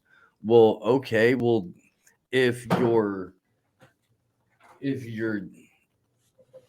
DNA, if your RNA, if your genetic code is being altered, at what point are you no longer a human being? At what point are you property of Pfizer? At what point are you property of Moderna? At what point can, any manufacturer step in and be like, well, technically, when you signed up for this enhancement, when you clicked on the terms of service to get this upgrade to the thing that you already put in you, when you became a wholly owned subsidiary of Globocore. What's up, dog? Come here. Hi. Hey, buddy. Gomez hasn't popped up for a little bit. He's acting extra needy today. Do you need to go see your kids now? Is that it? This is our mascot. I don't know if you've met him or not. No, I'm not. I'm a dog lover. I love dogs. Yeah, I got two little ones. I got a rat terrier and a Bichon Frise. If you know what that is. Okay. It's like my wife. Yeah. It's like a poodle Shih Tzu. Like it's like a little Muppet baby. It's like a little white Ewok. He's pretty cool. Yeah. They kind of do, man. They kind of do. Yeah. Sorry. Yeah, but what you say though is it's not even far fetched because and this was an article I used to teach. This was years ago, and it was in one of the readers they gave us. It was called 75 Arguments. But the whole concept of patenting genes, with what is it? Craig Venter, and the SNPs and all that, and and then you had the whole Monsanto thing, right? Like hey, you got some of our seeds over there on your crop plot, and that means we own it, right? And then in the meantime, if you're talking about altering genetics, right? There's already a legal and historical precedent for those to actually be patented by the companies that are involved in the altering. But then when you start talking about the technology, the implantables and the wearables, right? I mean, think about your phone and any other application you use. Right? Usually my wife sets up my phone for me, and she's busy the last time I bought one, so I had to do it myself finally, and I'm looking at it. And I'm one of these guys that I actually read privacy statements. I'm like, wait, hold on. What am I looking at? And I'm not going to read it word for word, but I'll definitely look at the sections and see, is there anything in here? Some sections you can gloss over quicker. But I saw one was it was something to the effect of in the event of it was a terrorist thing or a legal implication or a crime, we could shut down your phone, right? This is built in to the whatever kind of phone I got. It's a cheap one. It's not an iPhone. And so in other words, even before the phenomenon of deplatforming and censoring and things that we all know now, and debanking and things their statements always basically said that they had the ability to sort of deny you service for the product you bought. Well, why would that be any different when you plug it into your head? Right. And then we own the data. So if we're right, if we can track all your, we own your thoughts, dude, so there's no reason to think that once the genetic alterations or the implantables come to us, that they'll have different policies when, right. It's basically just the next iteration of what has already been established, especially when you think about Elon Musk says that his Neuralink will go to an app on your phone. And then Facebook is also trafficking in brain computer interfaces. Like so the phone and Facebook, the two things that like are designed to data mine as much as possible, like those are basically the precedents for what's going to go inside you, right? Like, so like you said, you basically just be like, you're owned. You're basically human capital at that point.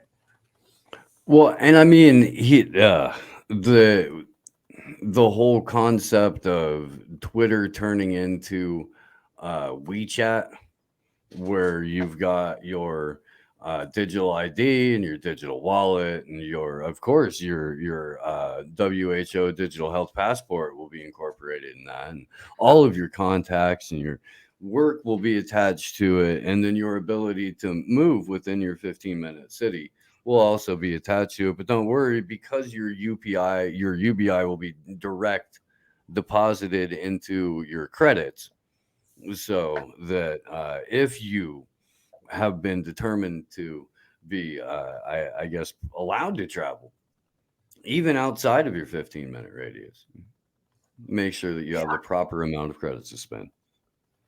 You just reminding me. I thought about this the other day after you asked me to pop in here, and I was thinking about the last thing we talked about last time I was on, and that was when you brought up the Morgan Freeman deep fake, and you were like, "What is this?" Like, it was the beginning of the year. You're like, "What is this pretend for this year?" Right? And I noticed ever since, right? There's like all these deep fake this and deep, there was the deep fake Trump thing recently. I think, by the way, I see a lot of these alt media people like doing these cutesy, like making Fauci do their intro for them and things like that. And it's like, I don't think that's wise. I mean, you're not going to be able to stop some kid or whoever randomly from making, recently those kids made the deep fake of the principal. But what I had thought even before we watched it that day, but now that I'm seeing how many people are deep faking, like not just like their principal, but like the president or a presidential candidate. Like even before I saw this cascade kind of building, I thought, dude, as soon as they get deep fakes in, that's going to be impetus to push digital ID. Because if you can have Biden or Trump or some world figure saying something, and then people think it's real, and it disrupts the stock market, you know what I mean? Or it has some real geopolitical economic consequence, they're going to go, dude, we can't just let people deep fake anything. So the only way that you'd be able to prevent that is if you could verify where the deep fake came from with some kind of digital ID. And so I'm assuming like that won't happen accidentally. That there will be like basically a false flag at some point. And if go ahead. Sorry. Let's take that one step further then and say that not only is it going to be you don't get to log on before we've digitally verified your ID, but everything that you're posting is going to be pre-screened. If it's determined that you are posting deep fake technology, not only will you not be allowed to post, but you will lose XYZ. Or these consequences will be in front of you. So you're going to because I don't see how merely showing your ID is going to stop deep fakes. Do you know what I mean? Yeah, right. I get what you're saying. Yeah, right. Because you'll log in and then it'll be ex post facto, right? They'll have to clean up the mess after you did it, basically. There's still the, unless you're screening what's going to be posted before it actually gets posted, and you have a mechanism in place to prevent it, which already exists, by the way. They already have that. And they definitely have it in terms of uploading anything, because we've had YouTube streams that have been struck down on the upload. You got a strike before it even posted. Yeah. Well, and the other thing that I was thinking about was, in line with this line of thinking was, I looked up that whole Trump thing, the deep fake of him getting arrested, and apparently one of the things that made that go viral is that it was shared by some guy from Bellingcat, And Bellingcat, according to Gray Zone and Mint Press and other people, right, is deep intelligence ties. And actually, if you just search Bellingcat, if you just search it in DuckDuckGo, it's like when the third or fourth entry or whatever that populates is CIA.gov.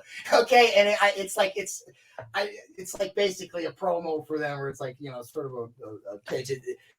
Sometimes the CIA posts other stuff. It doesn't say that like they're in contract, but it's just funny that like CIA.gov itself is like, posting Bellingcat information. So, so now you've got basically this deep fake, which could have the effects we're talking about, being pushed around by basically a known intelligence asset, which would basically suggest to me that what I'm surmising is a card in the deck, Yeah. Well, I mean, I have been saying that this is the year of the deep fake.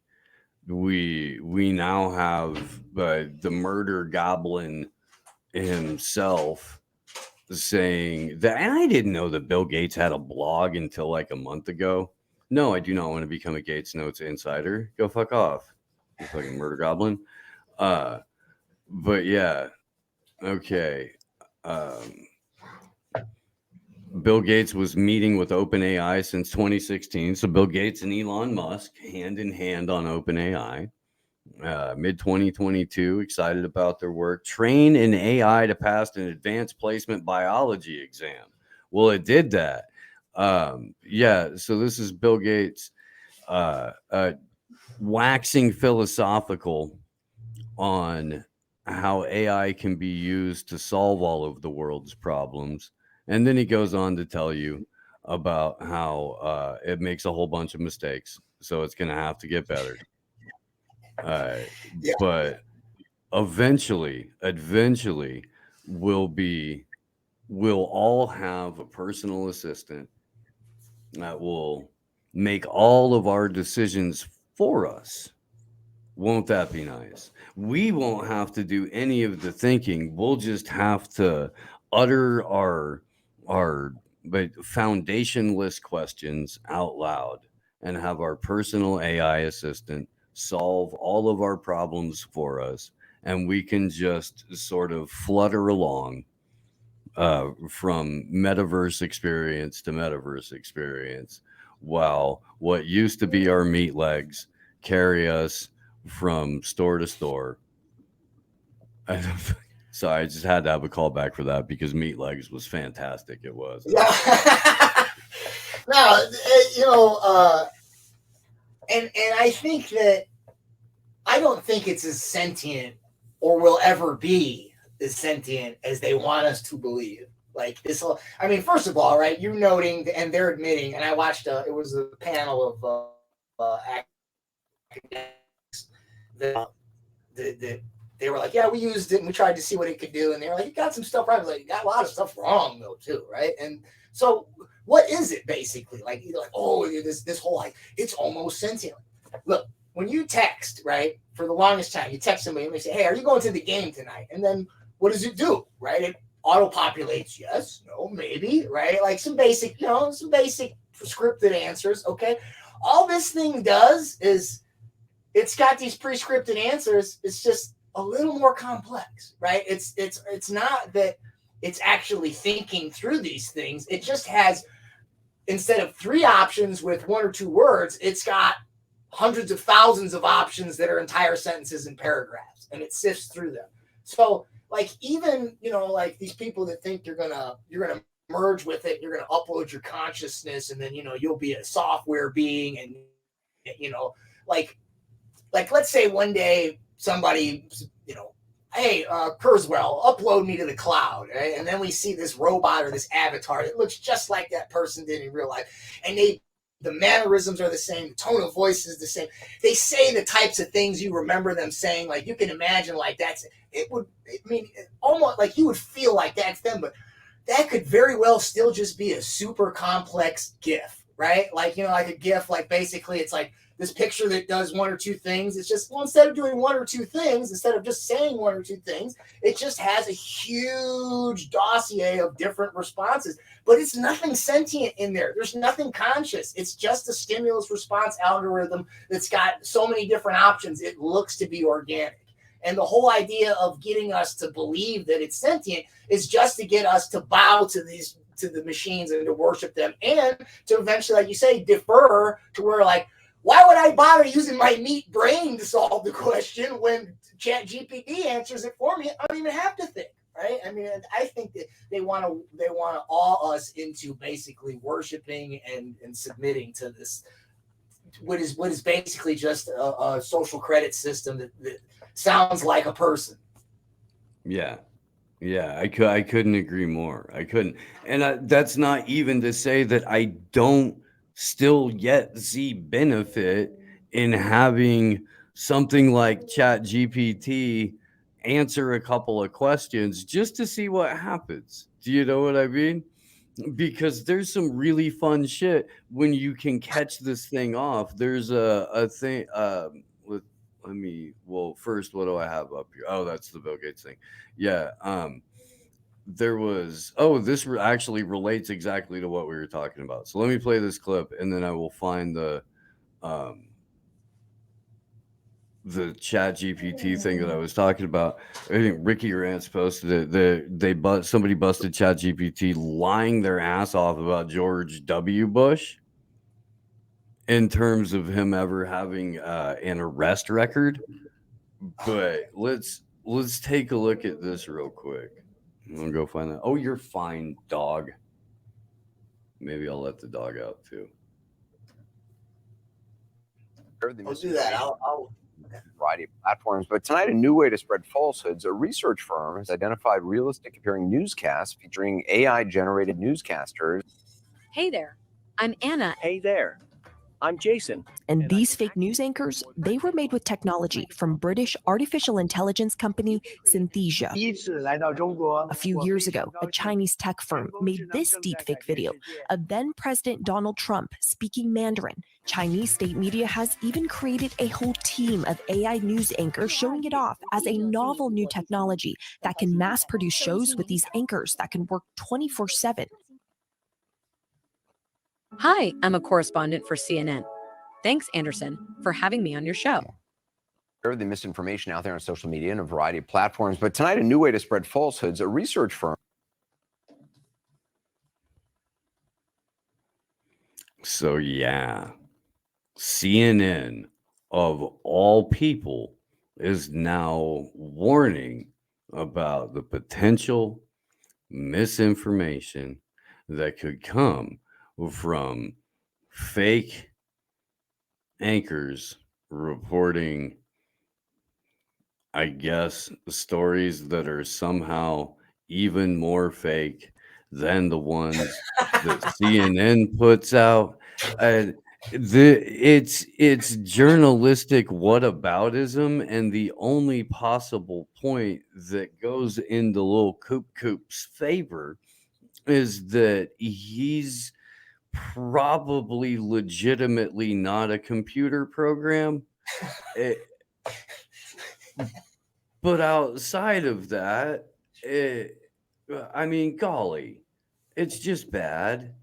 It really is. The audacity of CNN to be like, oh, well, this is dangerously fake. Yeah. Okay. So here's good. Here's the George W. Bush thing. Did George W. Bush have a criminal record? ChatGPT says no. The 43rd president of the United States did not have a criminal record. Bush served blah, blah, blah, while he faced some controversy and criticism during his presidency. He was never charged or convicted of any crimes except for the ones that he was convicted of in absentia, which is why he can't travel to about 85 countries. At any rate, wasn't he arrested for driving under the influence in the 80s? ChatGPT goes, oh, yeah, you're right.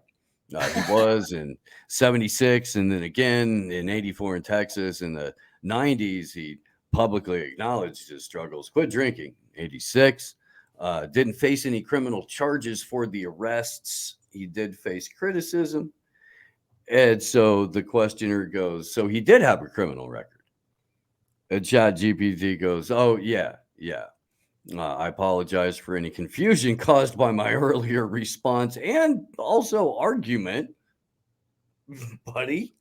While the convictions did not result in significant legal consequences, they did become a part of W's public record, were sometimes cited during his presidential career. So, yeah, I mean, it's not even that it's wrong. It's like snippy about you being like, hey, no, you're actually not correct there. AI program or the algorithm enhanced learning program. What this, back to the original point is that, you're talking about, basically people not being able to think without it. Think about it again, the way, that example I gave where I couldn't tell the difference between the Pfizer commercial and everything else on the planet, basically. I mean, in particular, the department where I worked, or departments. Well, that phenomena is largely the effect of this idea of expert worship, basically, right? Like this idea that, right, the doctors are experts, they wouldn't lie, right? Science is, right, is like a religion, basically, right? Government never lies, right? The people at the school, the academic, the PhD, they're so smart, right? So if the media, the government, the scientists, the doctors, if everybody says, trust us and take it, I mean, how could you even think to question that, right? Well, if ChatGPT or AI more broadly, right, like they want that to have even more authority than all those people combined, because all those people are still people and humans have human error. But imagine if you programmed AI to perform all the functions of those experts, it would be like the expert of experts, because it would have all the knowledge of the experts, but none of the human error. And so, move a generation or two in the future, God forbid, where kids have grown up with this thing and, Chat GPT says whatever it says. And unlike this person who, said, are you sure that's right? Or I think you're wrong. And then like showed some alternative, people won't even think they'll think just like they thought with the Pfizer commercial, just swallow it hook, line, and sinker, that if Chat GPT says it, it's got to be true. And the thought to question it won't even arise. No, if you don't teach people to question in general, if all you're doing is promoting its mathematical superiority, technological prowess, its ability to source faster than you and come to a conclusion based on the parameters that it was given when the code was written, not anything that you're ever going to experience. This is the answer. And this comes from a public school system that teaches there's only one answer to all of, to your problems. There's only one way to look at this. There's only a correct narrative, and then everything else is absolute hooey. And then you're going to transition into what is going to be sold as God said. This is what George W. Bush never had a criminal record. That. Yeah, I mean, they can. Yeah, go ahead. No, I mean, you could have with enough internet scrubbing, with enough erasure of like things like Archive or all of the other sites that have just been yeeted. People can rewrite their history. They already do. Their backstory can be a complete fabrication, but it'll be God's honest truth if ChatGPT says it. Yeah, I mean, and that's the other danger with it, is that like it, the skewed Google search results are bad enough, right? Like that could easily skew somebody that's going into a topic that they're not familiar with, right? You just want to learn about something you really don't know anything about, and right, your initial introduction to that topic is going to be shaped by the first couple pages of Google. That's bad enough, but at least it's different sources, right, from different people, and hopefully there's at least some range of difference, or at least a counter argument addressed somewhere in one of the sources, regardless of how slanted it might be. The thing with ChatGPT is it's giving you, like you said, the one answer, but it's not just giving you, it's like giving you opinions. It's giving you arguments. It's giving you claims. It's not giving you just the facts, right? And so, and the other part that's dangerous about it is, you mentioned the whole academic, the way people are, trained in the public school system. It's not just that, like, when they teach English 102 at most of the schools where I teach, most everybody else emphasizes that they want the students to only use the peer-reviewed scholarly journals.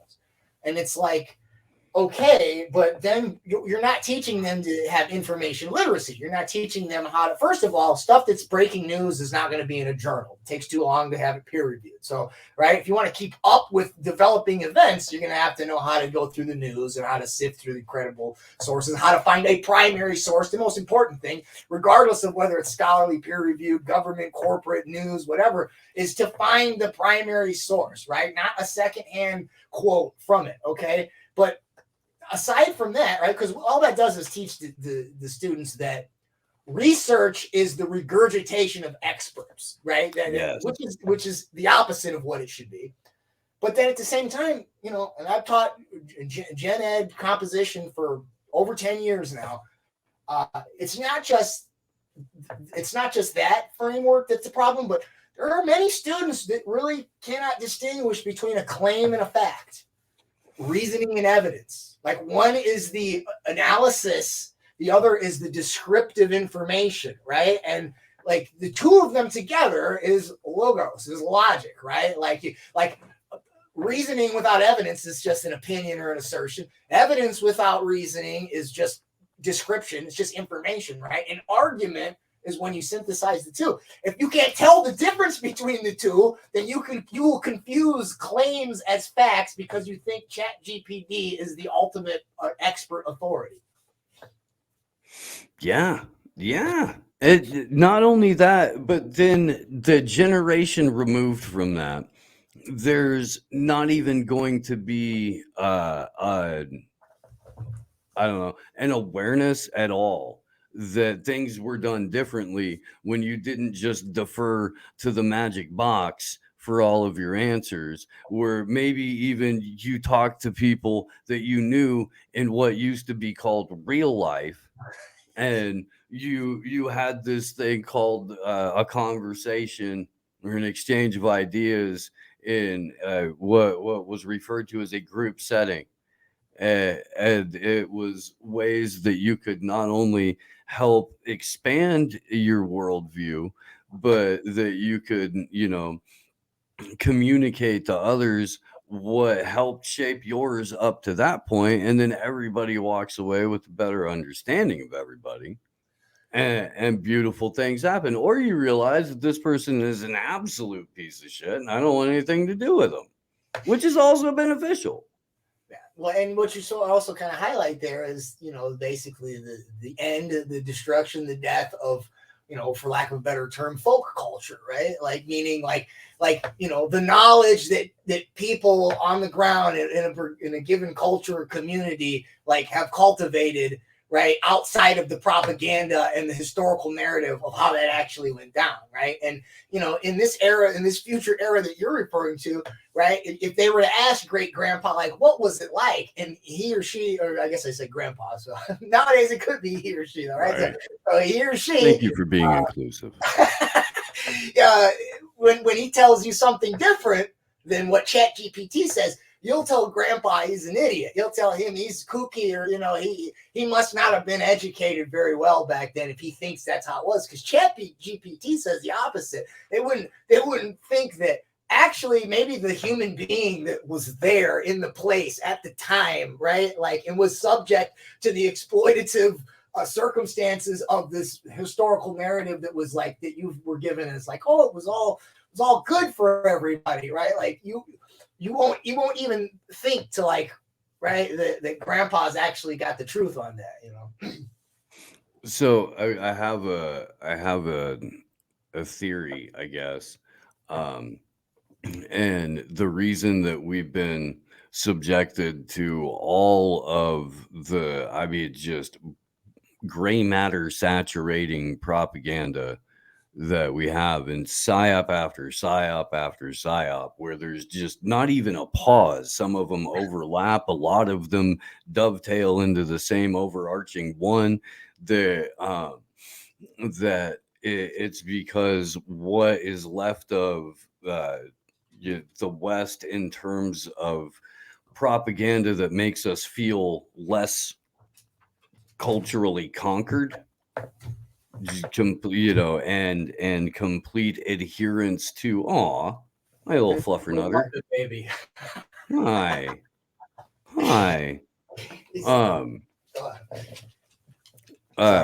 Whatever's left of that mentality, that's got to be completely stamped out. And part of what that is the fracturing of the family, the distancing from relatives, from not having interactions with elders on a daily basis, not getting stories from who gives a fuck if it's your crackpot granny. Who gives a fuck?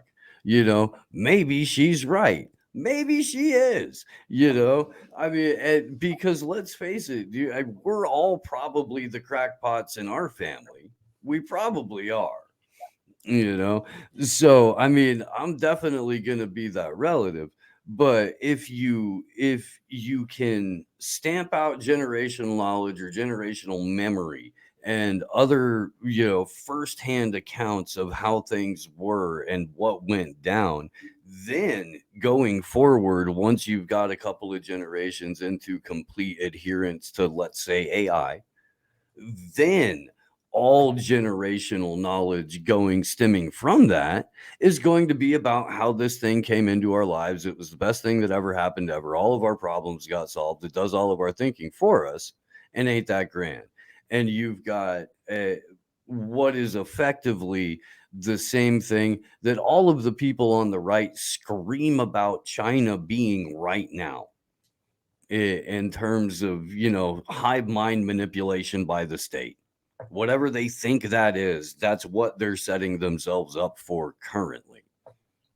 Yeah, I got a story. It's one of the saddest and most horrific stories that I've ever actually lived or experienced. And so, and this first part isn't the horrific part, but my cousin had died last year. It's been the last few years are so, like you said, just the constant psyops and just everything has been hard to tell which year is which, but it was, I want to say it was, maybe it was 2021. It doesn't matter. It was a year or so ago.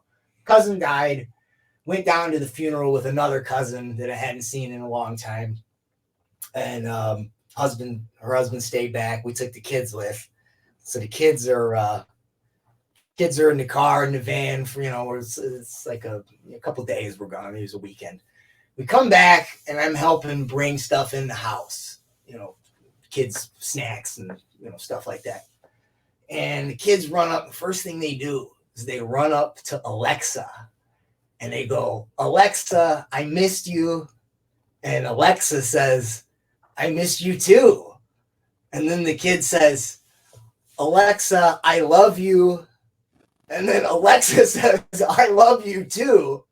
And then the kids tell Dad, "Daddy, I told Alexa I loved her." And Dad says, "Aw." And I hadn't seen him in a long time. So, it wasn't my place to I didn't feel like it was my place, especially in a circumstances thing, to say like, that's probably not good. Like, you don't think you want the kids having an emotional attachment to Alexa. It certainly is not awe. I mean, and so that's just, imagine this kid's like, if nobody ever says like, "Hey, whoa, you're getting too attached to this thing," or imagine that. Imagine a whole generation that grow up like that, and then it's exactly what you're saying. Why even listen to grandma and grandpa, right? I mean, you not only are they archaic and not as smart as Alexa, but you love Alexa, and Alexa tells you and gives you everything you want. Yep. Yep. And It's like a if Black your Mirror parents episode, man. if your parents' debit card is pre-programmed into Amazon, Alexa will order and send you whatever you want to, at least until there's a reckoning on it. Oh man. And you won't be able to cancel that. You're paying that money. If there's no, that was an accident. Well, sorry, we already processed it, and Okay, well then perhaps this cautionary tale will help all. Look, this show doesn't have a very strong audience in terms of adolescent viewers. However, I feel like this is something that could apply to everybody. So if you're in a situation where you are on a dating app, there's some downsides to technology that we probably don't discuss often enough, and this is significantly less sad than the story you just told, and then probably wind down for the day. I started an hour earlier today, and I slept not all that great. So okay. Mike Vallejo, a tech entrepreneur and self-identified douchebag, proclaimed multimillionaire from Portland, separated from his wife. Let's see, Mike got a little handsy. This past August, Lauren pitched Mike, who is now officially single, on having a threesome with her and her friend Haley. Youthful and blonde faces, impeccably sculpted by makeup, duo was freewheeling, eager for a good time. Mike agreed readily. Three of them congregated. He did a line of coke off Lauren's ass, and that got Mike excited. Great. All right. Let's see. Then Mike matches with Kai. Let's get a hotel. Could you pull out cash for the hotel instead? Mike didn't see these as red flags because Mike had been hanging out with kind of chicks that snort coke off each other's asses. Mike was having a grand old time. So into his vehicle he went, where he immediately gets robbed and carjacked. And yeah, so there's a lot now. I think they have he gets his Jaguar stolen. I think they have a figure for how many of these happen. Yeah, romance scams. Frauds related to romance scams topped $1.3 billion in 2022. In the US, there are some people who have turned like lockdown into a side hustle art of a high level theft. That is just, go ahead. no, I was just saying that shit's crazy. Go ahead. I couldn't help but think when you were talking about that, and I couldn't see the article. Those are all everything you said. None of that was joking. That was all actually in the article. I couldn't see the text. All of that's real. I'm sorry. All of that's real. Okay. Well, it reminded me of. I saw recently. It was a headline. I forget where I saw it. I didn't actually read it. It might have been on Fox or one of the news broadcasts. But I guess people are using Chat GPT or some type of chat bot to hit on. It seemed like it was males to hit on females on some of these apps. And then I also saw another headline where it was something like there's like an AI filter or something, and older women are using it to look younger. So it's like, so you got a woman on one end that's like presenting to be someone she's not, because it's basically an avatar. I mean, this filter basically just made a new face for you, and then she's talking to a chat bot that she thinks is a dude, and then it's like, well, that's like one step removed from like what I had talked about at the end of the last episode, which was like this idea that Ray Kurzweil says in the metaverse that you'll be able to, I don't know, through wearables or nano tech, eventually he says nano in the bloodstream, that you'll not just go into the metaverse, but like you'll have a fully immersive experience, meaning all 5 senses, not just visual and hearing, right? And he's saying, and you can pick not just a different body for yourself, like the woman looking more attractive, but you can do that for your partner. So you can pick a different body for your partner. So you could have basically 4 avatars involved in 2 people, but then how would you even know if the avatar was a person or an AI? And then if you didn't, what would be, so at that point, if you really couldn't tell the difference, why not just create an avatar or a bot? And now we're basically, it's a Malthusian's dream, because hey, there's certainly no more reproduction happening, But I mean, like, we're like halfway there with just those 2 little stories. I was like, that's in a generation or so, people, not only would you not be able to tell the difference between the AI bot and a person in an avatar, you wouldn't care, because just like the kid grows up with the bot and loves it and thinks it's like dad or something, Yep. Jeebus. Wow. I wish I was a little older. I don't, at 40, I got a long time. I don't even want to think about what it's going to be like when I'm like 60, if I'm still alive somehow and not in a gulag. Yeah, no, it definitely makes you want to fuck straight off to the woods. Absolutely. Well, I'm gonna go ahead and wind down. Thank you so much for hanging out and for sticking around for a couple hours. Man, fantastic conversation. Glad we got to cover some of the stuff that was in the show doc for today too, and at least talk about what was on the thumbnail, because people always yell at me when I don't get to cover what's on the thumbnail. So I'm having such a good time doing other shit. Let everybody know where they can find you, where they can find your work, what you got going on, anything else you want to plug, the support mechanisms, all that kind of good stuff. And thanks again for being on the show. Oh yeah, no, it's fun, man. Thanks for having me back. Schoolworldorder.info is my website. It's got all my social media on there. Get my book off there. It's a link to Trying Day. The only other thing that's coming up for sure is going to be the Rebels for Cause event. I think is that June 4th and 5th. It's around that time. It's June 4th. 3rd and 4th. 3rd and 4th. There we go. I'm gonna repost the link to that when we're done with this. So if you go on my Twitter, you can get a ticket there, and look forward to seeing you there. And yeah, that's if anybody wants to catch me, just go to the website and click on the links there. Heck yeah. All right, man. Well, thank you so much. And I'm going to keep thanking people and thank the producers that make the show possible. It's a value for value show. And if you're not familiar with the concept,